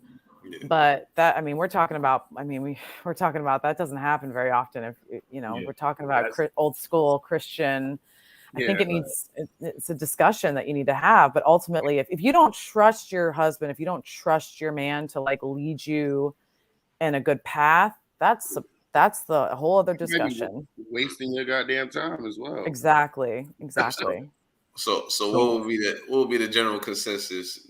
Yeah, answering to the question is that a good woman or is not a good woman? He need to find a traditional woman. Yeah, it depends on how. In the Bible, you definitely need a traditional woman. Mm-hmm. Yeah, it depends on how religious that person is. I'm not the most religious person. Well, if you're a husband, you do want your wife to listen to you in certain aspects. You're not gonna want to control her life completely, but if you're telling her something in her best interest, you expect your wife to take it in and take it into consideration. Right. Yeah, or give some like it's okay to lead. That's why I feel like a husband is supposed to lead, the wife and the family. Like that's his job, to lead, provide, protect. You know what I mean? So if you have women coming in like and using word, and if you have to like change the verbiage, you know what I mean? Like, oh, I don't like that word lead because then it sounds like you're a cult leader or something like that. You know what I mean? Like, I don't like the word submissive because it has this negative, connotation towards it. Like, it's just like, you got to keep changing the verbiage because it makes you feel some type of way instead of just being able to be like, okay, well, I believe, he's the husband. He is the person who I trust to lead me and his family into the right direction. Instead of trying to always be combative or trying to find, you know, trying to insert yourself and you trying to be the lead. You know what I mean? So, and I think we get caught up in this. I call it the Kevin Samuels effect. Like we so focused on how he's saying it that we don't get the message. So we're caught up on these words like submissive and obey and what are you bringing to the table. But if you take a step back and analyze what person is really trying to say, you'll understand the message, and the message isn't negative. You know what I mean? Mm-hmm. Yeah, a man just, if he really loves his wife, he wants to make her happy. Exactly. He doesn't want to put her through. He doesn't want to put her in pain or like, I'm just gonna make this decision, which is not gonna be good for my family. I mean, exactly. You know, but be better. Again, that takes a woman who has to give up. She has to give up some sort of control, and she has to be receptive to that. And I don't want to say good or bad. I think that's too binary for the viewer. I think it just is what works for you personally. So if you are a God-fearing man, then yeah, you got to find a good woman who is going to follow the same God. Right. All right. Well, I got a couple of videos in there. I don't know if you're gonna get to them, but I do got another video that I would want you to react to. We're gonna watch it together, and I want your thoughts after this. And a woman bring life. Y'all don't. How do you get that life? Go in the hospital and get a sperm donor. You don't need a man. You still need a man. You need a physical woman to bear a child for you. And y'all need a physical sperm. Where does it come from? That's for right now. Give it to From a man. If a physical man didn't go to that hospital, it would not be there. You guys don't carry kids for 9 months. We do. I carried them my whole life. What the hell? Kids is here the whole life. You can't have a baby without sperm. Women like you always try to eliminate men, and that's where the issue is. You just said you don't need a man. You don't want him. You want the potion that lives inside of his testicles. Yeah, that video always cracks me up, man. Like, I'm about to cry watching that video. But what are your thoughts on that? She said that you don't need a man. You can just go to a sperm bank or a hospital, obviously, and just get the sperm from there. Like, do you think that type of mindset is toxic? No, I mean, I'll be honest. I'm 37, and I've had many a woman tell me, "Girl, it's time to freeze those eggs. Time to go to the sperm bank. It's time to get that artificially inseminated." And I'm like, "Are you crazy? Like, do you think I want to? You think after seeing my mother and all the stuff that she went through as a single mom, you think I want to actively sign up for that?" So I think it's ignorance. I think that it's women who are saying this, that they have no clue. There's no frame of reference. Like, and you want to raise a kid by yourself. Like, more power to you. More power to you, honey. Have a good time doing that. But why would you want to bring a child into this world that is already handicapped out the gate? Boom, you got a child. I mean, you're just going to give them, we're going to perpetuate this problem of man hating and of, oh, look, like, I don't need a man. It's like, that is such a sad narrative, because I saw what happened to my brothers when my father died. Men need boundaries. Men need fathers. One of my brothers, he just went off the deep end, and thankfully he came back. But he got involved. It's the statistics, right? Men, children who grow up in fatherless homes, right? More apt to crime, more apt to run away from home, more apt to commit small petty crimes. It's like, men are there to create rules, boundaries, and children need that as much as we say. And again, Kevin Samuels, right? Like these single mothers, right? They're hard because my mother had to be hard. She had to be the man in the relationship. Do you think that she wanted to be? Most likely, no. She didn't want that role, but she had to take that on, and it's unfortunate because it really does create a void in a child's life. Right. It might have started that way, but now they want to be the man, and they want to tell men that, you're not going to do this and you're not going to be here unless you do this, that, and another. So, I mean, it just evolved off of what they think is healthy. Yeah, and how often, in your experience with talking to men, how often do you hear men say, "I don't need a woman"? It's like very You hear rare. I men mean, hear men brag about that? I mean, there's some men, I think, in my comments that are tired of being hurt by women, and they're in a lot of pain. So, they've kind of written off, what is that, men go in their own way kind of movement, and they're just kind of, they're written off. But again, where does that stem from? Stems from pain.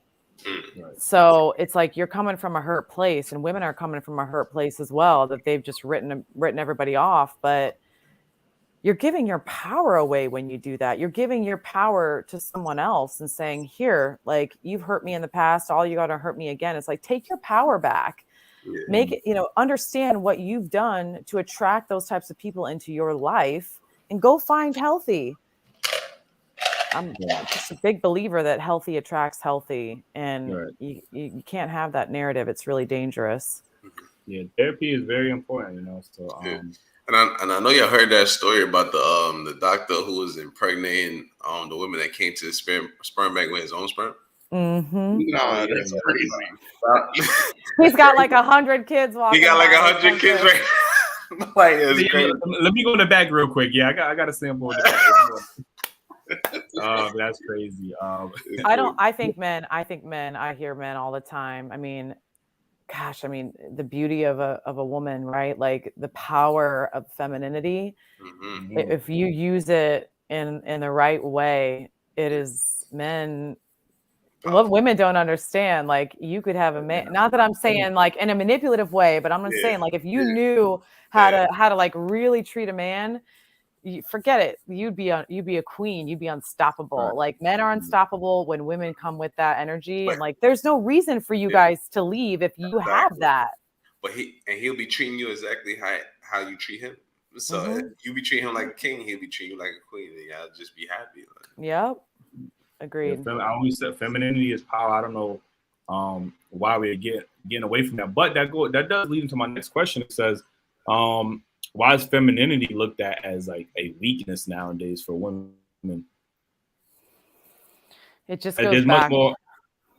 In our community, women would rather embrace their masculinity as opposed to their femininity, and every time we try to get that out of them or ask them why, it kind of looked at like they look at femininity as a weakness, as a vulnerability. It's triggered. Yeah. So why do you think that is? Well, think about it when you talk about, you all come to women and show your emotions, right? And it's looked at as weak. So we have this narrative now that if a woman is submissive, if she, is soft, if she doesn't necessarily, if she's not combative, if she doesn't speak her mind, that is associated and looked upon as weak. And think about, I love all the women in your community that are beautiful, Alicia Keys, Beyonce, all these women who are Lizzo, they're coming out here with these boss bitches, right? And like, I respect their talent, but I think it's also sending a message that it's okay to be that way, and that we don't need a man, and that if you aren't this way, if you aren't strong and independent and self-sufficient and bossy or rude, like you're viewed as weak. And I think it's unfortunate, because it's actually the opposite.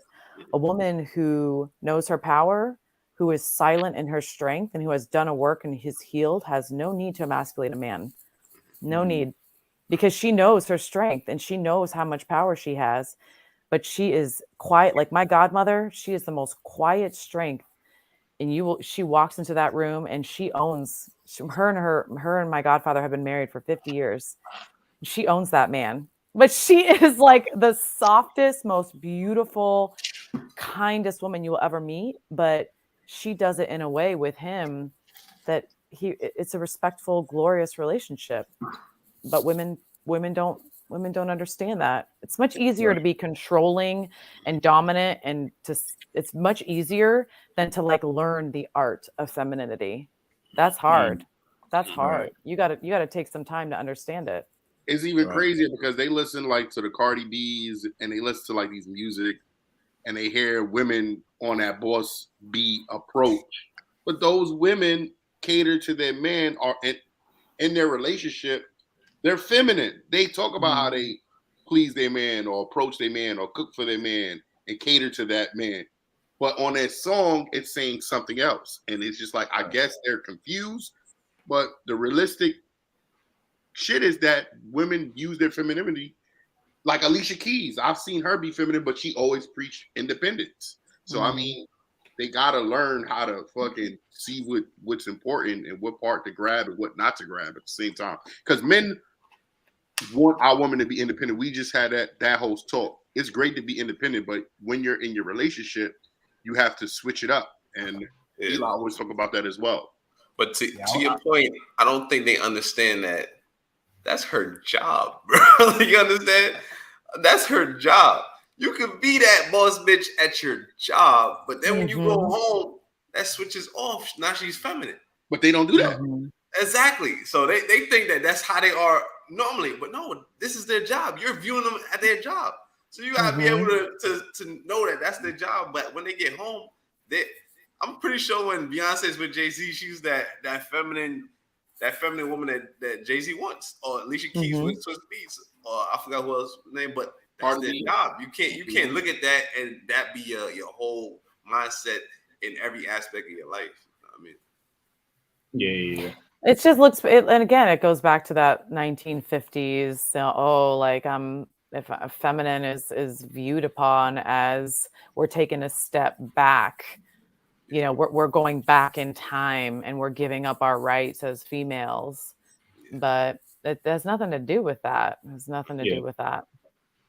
I got actually another question since we talk about femininity. Shout out to Mountains of Israel. He sent another super chat. He said you asked this the next question, but shout out to him. I mean, I don't even remember what the question was, but shout out to you about why is femininity looked at as a weakness? Okay. This is a topic that I wanted to discuss on. Maybe we might have this on our podcast, but do you think that there should be some type of femininity and masculinity courses taught in school? Yeah, I mean, I don't know how that would get ever passed through these times. Yeah. I heard in China they have masculinity courses for the students, or femininity courses for the students. I hear you, but in the United States of America, with the I don't want to say nothing, but you know who I'm talking about, like with the alphabet boys. You know what I mean? Man, come on. It's not happening. I don't think people know what it really is. Like, I think if you ask somebody on the street, like, what does it mean? What does it mean to be feminine, or what is femininity? Like, I think, we need to start with teaching people what this actually means, what it truly means. It doesn't mean that you're like in bondage, in handcuffs, waiting for your husband to come home, and I think that people, I had to dig to find it. There's a woman that I learned a lot of my stuff from. Her name is Allison Armstrong, and she teaches like what it means to truly understand woman, femininity, masculinity, but like how women can embrace their femininity in order to not make men frog farmers, like to not, what I mean by that is like women don't understand that their behavior is affecting how men are reacting to them. And so, but I had to like go dig for that information. It's like, it's buried deep in the land of YouTube. Like, it is like, you got to dust off the cobwebs to get it. Right. And I think that it's out there, but we've got to make it more easily accessible. And I'm like, man, I need to write a book, because when I was Googling understanding men, right, I was like trying to find out about you guys, just trying to figure out, okay, how do I get along better with you? How do I understand you? You try right now, you try Googling understand men, and the amount of books, the amount of resources that is out there, it's like, I got one book by T.D. Jakes. I just started. I'm going to start reading it. He Motions, and it's Strength for Men, Solutions for Women. That's one. I think there's 2 other ones. There's like 3 books total about how to understand men. And that's a shame because there's a lot of books on how to understand women, but there's a lot of pickup books about how you men can pick us up and get, how to catch and keep and how to do all these atomic attraction books. But like, I want to know deeper. Give me some more depth about you all. And there's not a lot out there. Right. Yeah, that's true. Real quick, Drew. We had a woman on our show, and we specifically asked her, were you taught how to treat a man growing up? And she said something of the lines of, I don't need to be taught how to man because it comes naturally, right? So, she said she was never taught how to treat a man because, according to her, women they supposed to know this instinctually. There's a switch that they just flip on, and then they automatically know how to be either submissive or just feminine, or know how to cater towards a man. I'm like, that's not how it works. You have to be kind of taught these things. There's an aspect, I think, that is natural. There's also an aspect that you still have to go out and learn these things in order to, even for men, like, we have to obviously learn these things in order to know how to be able to be better towards women or treat women better, But women don't feel like they need to put in the work. They just feel like, well, I am the woman. You're supposed to, as the man, you're supposed to do all the work to get me. So, like you said earlier, like, I don't have to put in as much work, or they don't need me to put in the work because, I am the prize. Like, some women have sex. Yeah, I mean, perfect. Sorry, go for it. I was going to answer that. Yeah. Well, perfect example is, women think to get a man to do, let's say, like, I'm living with someone, right? Women think that in order to get a man to do something, maybe he's loading the dishwasher wrong. You hear this all the time, or he's folding the laundry not the way that you want it. Women think that criticizing him will get him to do it better. That's not how women respond to criticism. Women respond to that type. Men, you guys you're going to be like, peace, I'm out. You criticize me, like, I'm not going to want to do it again. Again, that's something that I had to learn. So women think that they treat men as though they're themselves. They treat them like, oh, well, if I say this, they'll respond because that's how I'm going to respond. Right. Nope, that's not how it works. So yeah, women need to learn women need to learn the art of how to speak to a man. But it's crazy because when they try that on another female, the shit doesn't work out well in that aspect either. So, I mean, they always wind up to be a cat fight. A man's probably not going to argue with them back and forth, so they become more chatty in that aspect. But I just wanted to ask, even to, everybody that's here, everybody that's in the chat, if a man does, if a man is so-called emotional or expresses feelings a lot, would that make him less masculine in you guys' opinion? Even everybody in the chat, let me know what you guys think as well. I don't think so. I think there's a we all have masculine and feminine energy within us. Obviously, men more than others, or women more than whatever we want to talk about, the masculinity or the femininity. So I don't think, expressing yourself as a man makes you any less of a man, in my opinion. I don't know how y'all feel about that. I don't understand why expressing yourself has become like a feminine trait. God gave everybody a mouth for a reason. We all got a mouth. Like, you're supposed to use it. So why, when we use it, is considered a feminine thing? Like, that's a person thing. Like, it's a human thing. That's what I'm saying. Like, even animals got mouths. They be expressing themselves. You just don't understand them. You know what I mean? But like, everybody has a mouth, so you should be able to express yourself. I think it goes back to women way back, right? This is kind of evolutionary. Women have to feel as though they're protected, right? So if a man were to show weakness, she's probably going to cave hop. Because if this man can't protect her from whatever tribe or whatever danger that she's feeling, I'm going to go find a man that can.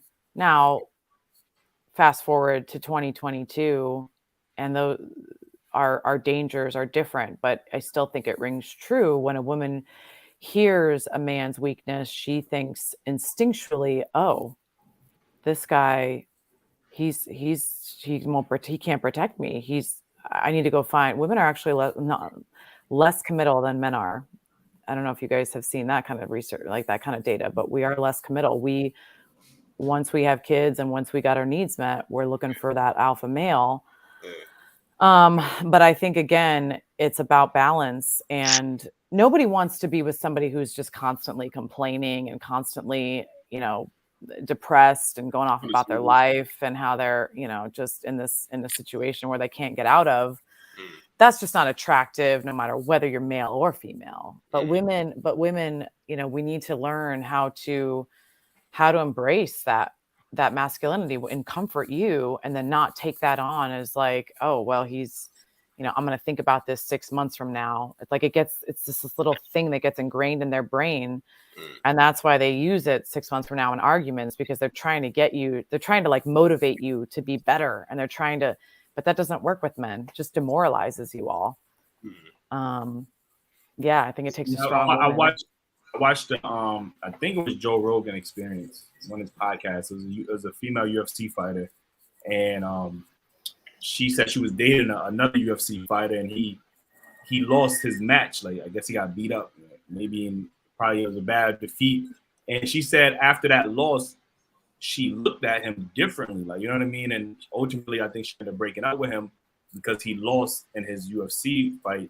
And I guess she said for her mentally, it was just like she felt like, even though they both was in the UFC field, she felt like for some reason maybe because he took that L, like he wouldn't be able to protect her or whatever. So mentally, it just was a turn off for her because he did lose that fight. So is this, I guess that's also confusing to me, because it's like women rather hit.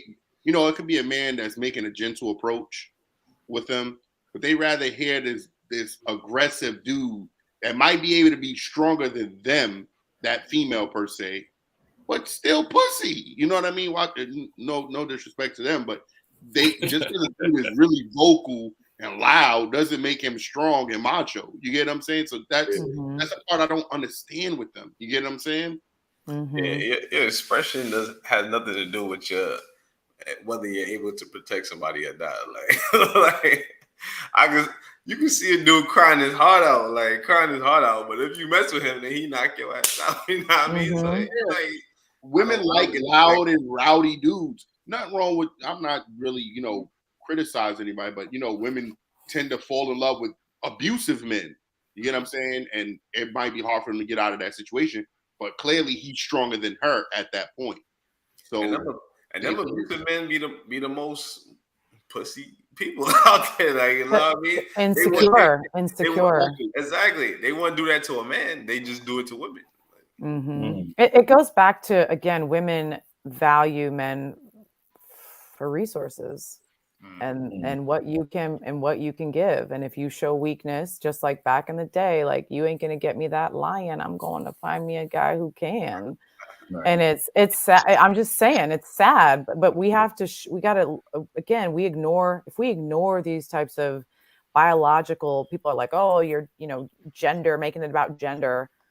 I'm sorry, but this is evolutionary. This has been a part of us for thousands of years. And you want to ignore that, that's fine. You can live in the dark.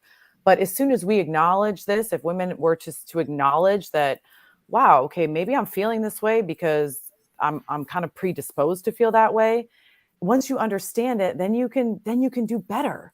Then you can know, like, this is like my animal brain, my little hippocampus, whatever in the back. Like, this isn't my frontal lobe thinking. So I need to be there for my man and realize that, like, these are just false. These are false emotions. These are false historical things that don't need to be acknowledged. Right. Yo, to Jew and Eli, I want to ask y'all, do you feel like expressing too much emotion as a man is a detriment? Like I know he's speaking about crying in front of your woman. Like, if you go into that extent and crying in front of your woman, do you think that's too much emotion that you're showing?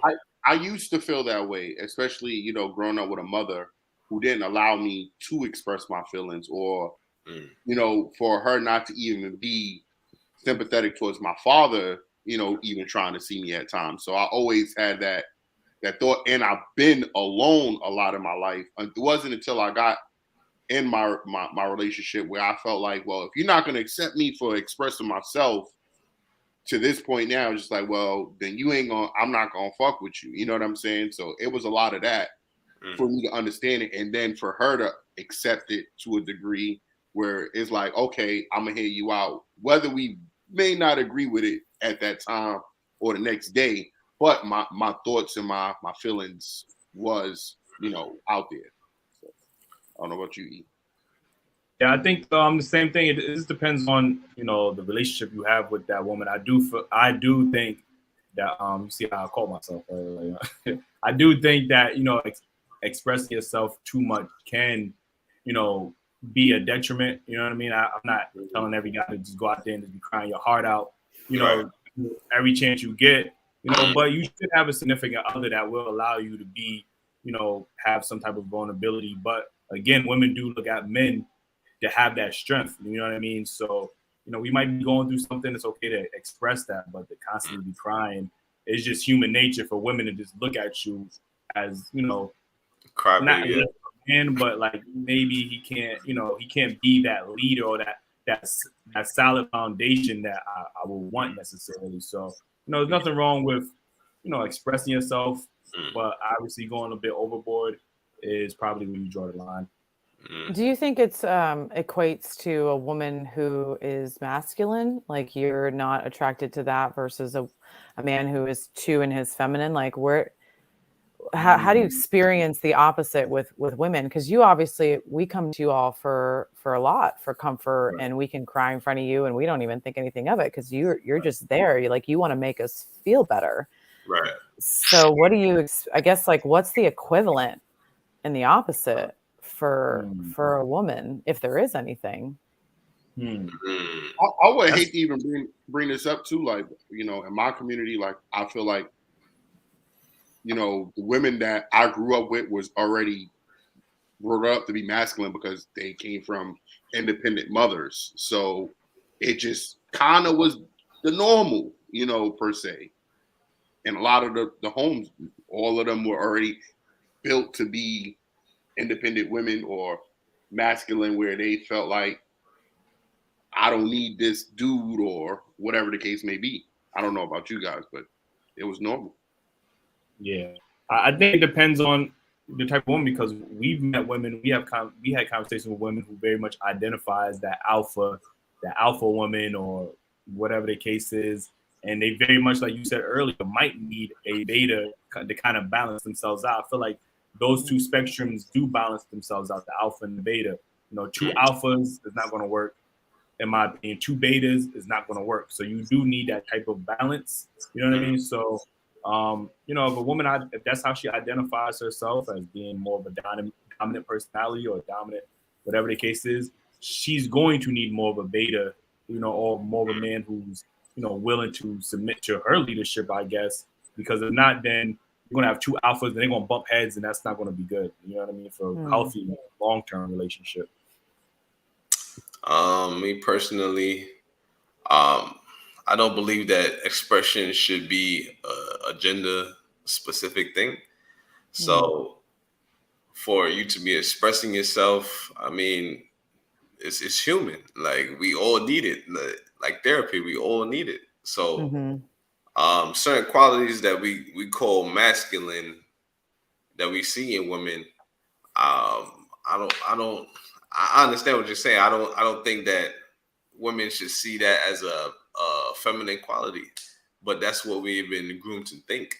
I think we need to change that narrative so we can all be mentally stable, because men has been holding it inside for generations, and we see what that's done to our men. So I think we need to change that narrative so we can all be in a great mental state, and it will make for a better relationship. Yep. Here on that, I hear you. Let me shout out the super chats real quick. We got Mountains of Israel. Yo, shout out to Mountains of Israel, man. He on it tonight, man. Yeah, he holding us down, man. Or women want that aggression because they were designed to be dominated. That's why she will say he is too nice. But a man would never say a woman is too nice. That's a big fact. That's a fair point. I'm not gonna lie. We got a couple of more topics that I want to. Wait, real quick. Shout out to Tony Yu. Also, he said just showing support. Y'all boys keep grinding. Shout out to Tony Yu. Appreciate you, my guy. Yeah. So we got a couple of more topics that I want to touch on real quick. Obviously, like you said, if you're not following her on TikTok, the spunky millennial, you're doing yourself a disservice, man. Yeah, you definitely, because she got a ton of content, and you will be surprised. I'm not gonna lie. I went on there and I was surprised to hear things that you were talking about. That was specific to maybe your community that that we also deal with in our community. And I was like, man, like that's crazy that they are going through the same thing with their women that we are going through with our women. You know what I mean? So you did have a post that said accountability is like kryptonite for women.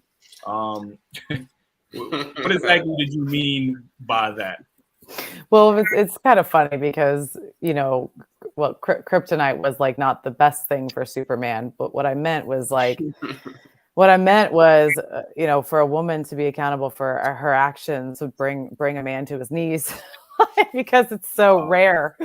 It's so rare that men would be shocked. And I'll tell you, I mean, some of the guys I've dated where I've said, I'm sorry, like that was my bad. I started that argument. They're like, what? Huh? Like, it takes them by surprise. And then they're like, are you serious? Like, they don't trust it. They're like, are you playing me? I'm like, I'm not playing. You must be being sarcastic or something. Sarcastic, word. So I was kind of being sarcastic with that post, right? I was just kind of like, look, ladies, you don't realize that like this is so rare that you really have a lot of power here, and it's just it's sad. It's sad. I don't know why it's so hard for women to say they're sorry or admit weakness. It's because I think if they did, again, it would show a man that men. I think that's why men gravitate towards me in my posts. I'm honest. Look, I was this way and I changed, and I had a change of heart, and I did the work to get there. And I think I get a lot of respect for that from you all, because a woman who takes accountability is a rare thing. Indeed. Indeed. Yeah. So before we get on that accountability, I want to stay there real quick. But shout out to super chats real quick. Sean Tardif said, "What's up, crew? I realize most of my lady friends are usually lesbians, and that's actually pretty cool." Yo, shout out to lesbians, man. I love them. Shout out to the boy C_O showing the channel some love all the way from South Carolina. Shout out to the Carolinas. There are some conversations that can hopefully shape the future generations to come. Definitely. Hopefully, man. We're trying to have these conversations and hopefully make a better, future. But a question I wanted to ask you real quick.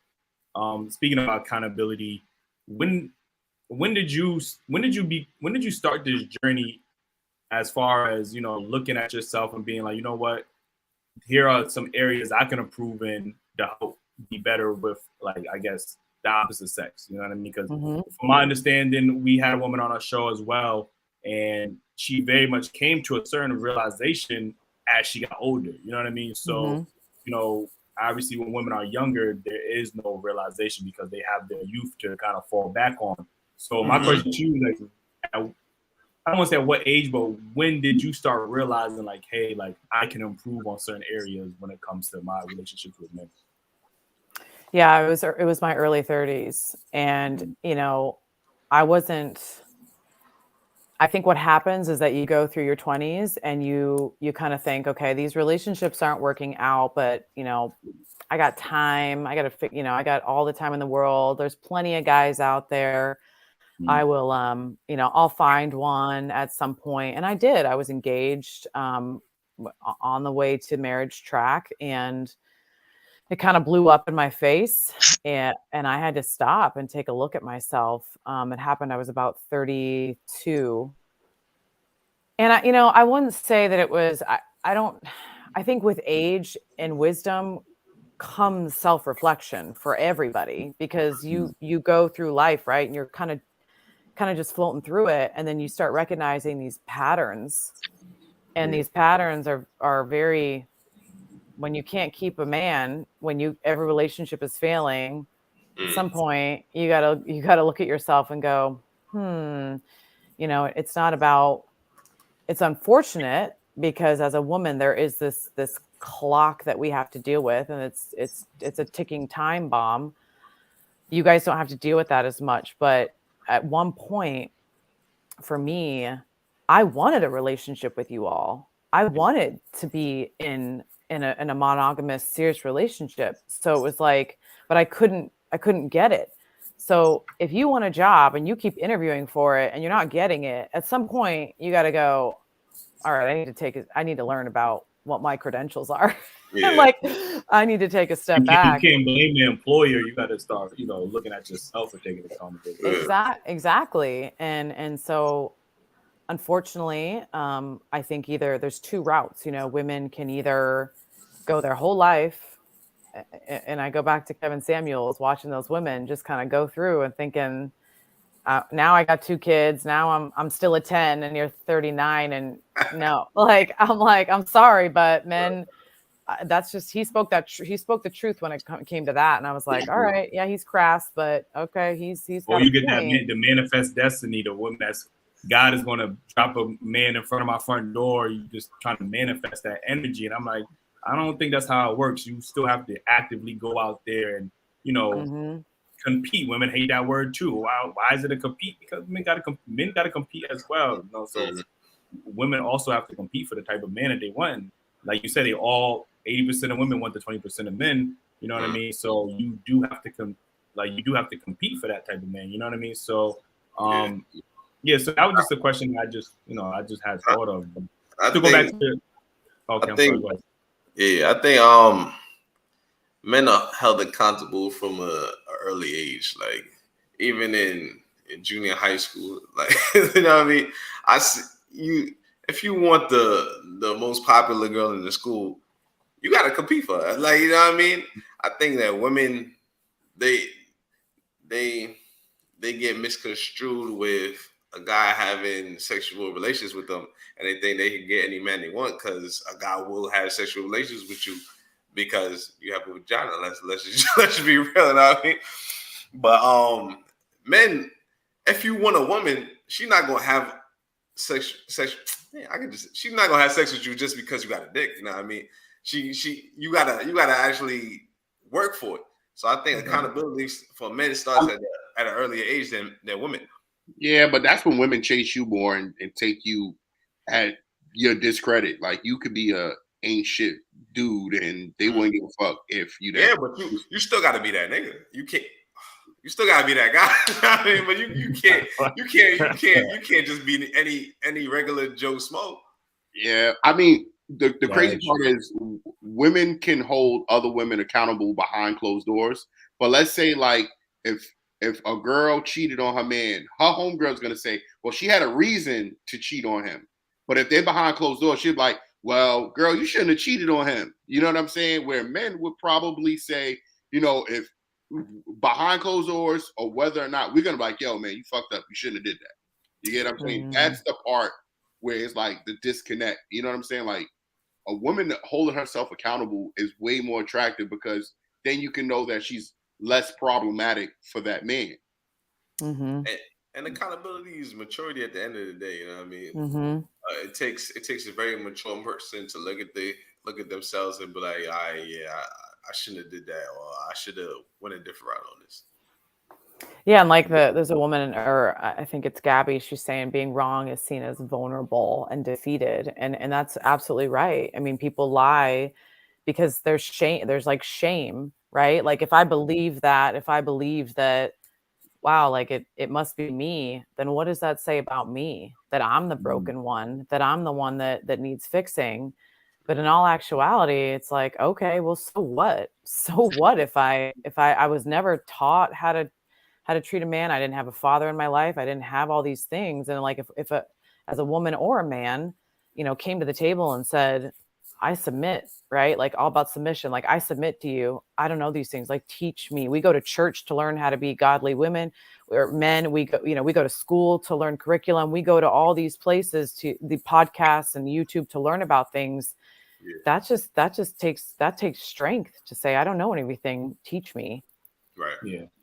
I always say, usually when you ask a woman why her last relationship failed, oftentimes a woman will say he cheated. Whether if he didn't cheat or not, because saying that he cheated takes away from the accountability or what she contributed to the relationship. So every time you ask a woman what went wrong, you're like, oh, he cheated, because they will rather pin it on the man because it doesn't require them to self-reflect and like tell you about the things that they did to contribute to the failure of the relationship. And not saying that obviously some men do cheat in the relationships. I get that. But when you constantly just go to that as your default answer, or he cheated, you know what I mean? You're being disingenuous to yourself, you know what I mean? Because you're not, I was a bitch in a relationship, or I didn't care about him. I thought I was selfish in a relationship, or, I was just combative in a relationship. No woman is going to want to admit that, you know what I mean? So what's the easiest thing to say? He cheated, you know what I mean? Because you don't have to ask for no more questions. You just assume, she messed with he might have cheated. Yeah, that sounds realistic. Yeah, so you're not going to question it, Super check. Yes, sir. Shout out to Don C. Support you guys. Enjoy the live stream. Glad you're all bringing these issues into focus and into some light. Appreciate you, John C. Don C. I don't know why I keep saying John. Don C. Appreciate you. I don't know why you saying John. Say that man's name correct, man. Don C. with a 50. Oh, with a 50 piece. Shout out to Don C. Man. I gotta get your name right. Before we get out of here, I do want to try to figure out some solutions. Right? We talk about all these topics, and we try to have solutions at least. That way, it sounds like we are trying to help better our society at the end of the day in relationships with men and women, because ultimately I know that men want to be with women and women want to be with men. You know what I mean? That's ultimately what the goal is, but we're obviously bumping heads and we're not seeing eye to eye. So in your opinion, what areas can men improve when it comes to understanding women? I think that with men, they tend to underestimate how much we value security and and the feeling of security. We really want reassurance, and we do value that above a lot of things. And you can ask your woman, right? Like you can go to her and ask her, what does that look like for you? And the same with, I think, women coming to men is, how do I make you feel safe? And I think that men value appreciation just as much as women value feeling safe and feeling like their man isn't going to cheat, or, he's thinking about her, and leaving a little Post-it note on the bathroom. There's these little tiny things that you can do that'll make a woman feel really safe. Mm-hmm. That's personally what I think sometimes is missing, because you guys don't do it on purpose. You're just busy. You get singular focused on your mission, and good men, y'all are just at work. You're doing your thing. You're going about your business, and sometimes women can take that as, well, he must. Where am I in his life? He must not care. That's not your intention, but sometimes that's how women can take it. Is you're just too busy and you're doing your thing, but it's really, you're just on your purpose. But see, the thing with that, women would say, how they say women value men for the financial ability. So when you're out trying to make money to support your family, and now they see that as you're taking less interest in them, but you're doing it for them. So why do you think that is? Yeah, your job becomes competition. Your friends become competition. Your activities, your extracurricular hobbies, they become competition for my attention. Again, I'm talking about this is a wounded space. This is the reality of a lot of relationships. Right. So you gotta talk and compromise and negotiate on, all right, I'm not going to be able to text you every hour of every day. That's not realistic. Right. But if you want me to leave you, a little voice message on a phone, it doesn't take much, right? But you got to come to an agreement of what's going to be best for the relationship. But there's little things that you can do that aren't going to take you away from your purpose. But a woman also has to have realistic expectations that what you're doing it for is her. And if you explain that to her in those terms and really make it, be honest about it, Yeah. a good woman is going to understand that, and she's going to trust you. Right. That's fair. Before we get to the last question, this is a statement that we have on our show where we normally ask women, because oftentimes we will hear women say that they don't want to date an average working man. They would rather date a guy living a faster lifestyle, whether it's, in our community, scamming or, that fast lifestyle. Right. So, what's your thoughts on women that look down upon, the blue collar man, the average working man, and, don't really date, obviously, because they want the guy that's making the money, but they look down on the average men that, are working hard and trying to provide a lifestyle for themselves and their family. What's your thoughts on that? Some of the best men I have dated have not had a college degree. They have treated me so well. I say to that, how much you talking about work with your spouse? And who cares? Like, do you think I want to talk about work with my man? Like while we're in the bedroom? Like, what do we, come on. So my thing is you're valuing the wrong thing once again. And what are you valuing? The fact that he goes to work in a suit every day versus if he's, pushing dirt around on a construction yard. Like, I think as a society, we don't value that, but the men built the streets that you drive on. Men built the traffic lights. They build the skyways, the office buildings that you work in. If you don't value that, then I question who you are as a human being. You're placing value on, again, some fake. So who says that's valuable in the first place? The fact that you have 2 degrees and make 6 figures, like who makes that valuable? So I think that's a philosophical question that you're going to have to ask for yourself. And women need to just get over themselves. Just get over yourself and realize that a good man is honest. A good man is respectful. A good man is someone who goes to work and busts his back. That is almost more respectable than somebody who's going and pushing papers around all day, whatever Wall Street job he's got. Like, I just, again, it took me a little bit of time to realize that I was that type of woman where, if I have a successful job, but then again, a lot of those guys don't value you because there's 20 other women that are lined up right behind you. Mm-hmm.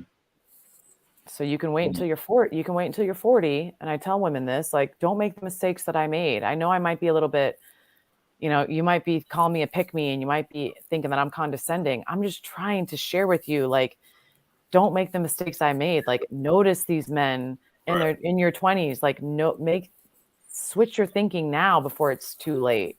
Right. That's important. All right, so before we get out of here, we got one last question, and everybody that's in the chats has been rocking with us, man. Appreciate y'all. Appreciate all the super chats. If y'all got any questions, real quick, that y'all would like for Sarah to ask, send it in the super chats, and we're gonna get to it. And if y'all haven't liked to hit the like button, make sure y'all hit the like button. It definitely helps us out a lot. But the last question I'm gonna leave off with is there any hope for modern relationships? Yeah. I think what really helped me along this journey was I stopped and I asked men, what do you want? What are you looking for? Help me understand what I can do to better understand you. And just stop talking. Listen. Men are incredibly underrated by their intelligence, by how much you all have to say. You're very, very deep. It's funny because people say, I don't need to write a book about men because y'all are so simple. I do not think that. After doing, and I'm researching. I mean, I've been researching for years, but now I'm like, ooh, I'm even more deep into it. Y'all are not simple. Right. You might be direct, and you might, say what you mean and mean what you say, but y'all are just as complex. And if I think I can only speak it from a woman's perspective, I think men also have to do their work as far as understanding what women want. But first, understand what you want, understand what your values are, understand what is it that you need. Because if you don't understand yourself and you don't understand what you want and the values that you have, you're not going to know what you want. You're just going to be fishing. So stop, take a minute, understand the opposite sex and what they need, and then work on it. Work on it. You know what's interesting about understanding what men want? I think that men nowadays, we know what it is that women want because women are very much vocal about what they want. You know what I mean? But when even on our show, when we ask women, like you said, what do y'all think men want? None of them can never seem to answer the question. Like it's just like they don't know what men want. They just assume that men want what they want in women, and we're like, no, that's not what we want. You know what I mean? So, it's interesting, and I know even Jew was surprised that you even said that because we're not used to hearing women just sit down and just ask men outright, what is it that you want in a woman? You know what I mean? So I ain't gonna lie, Sarah, you're gonna have a few of those guys in your DMs after this. I know what you're talking about. It's all good. I'll help you. I will help you find a woman like me. We're out there. You gotta dig through it, but we're out there. Yo, Sarah, man, we really appreciate you for pulling up. Again, let the people know where they can follow you at. If they want to watch your content. I'm on Instagram. I'm on TikTok. I will be starting a YouTube soon. I just started a couple months ago, so it's the Spunky Millennial on TikTok. That's where I post the most. You started your TikTok a couple of months ago.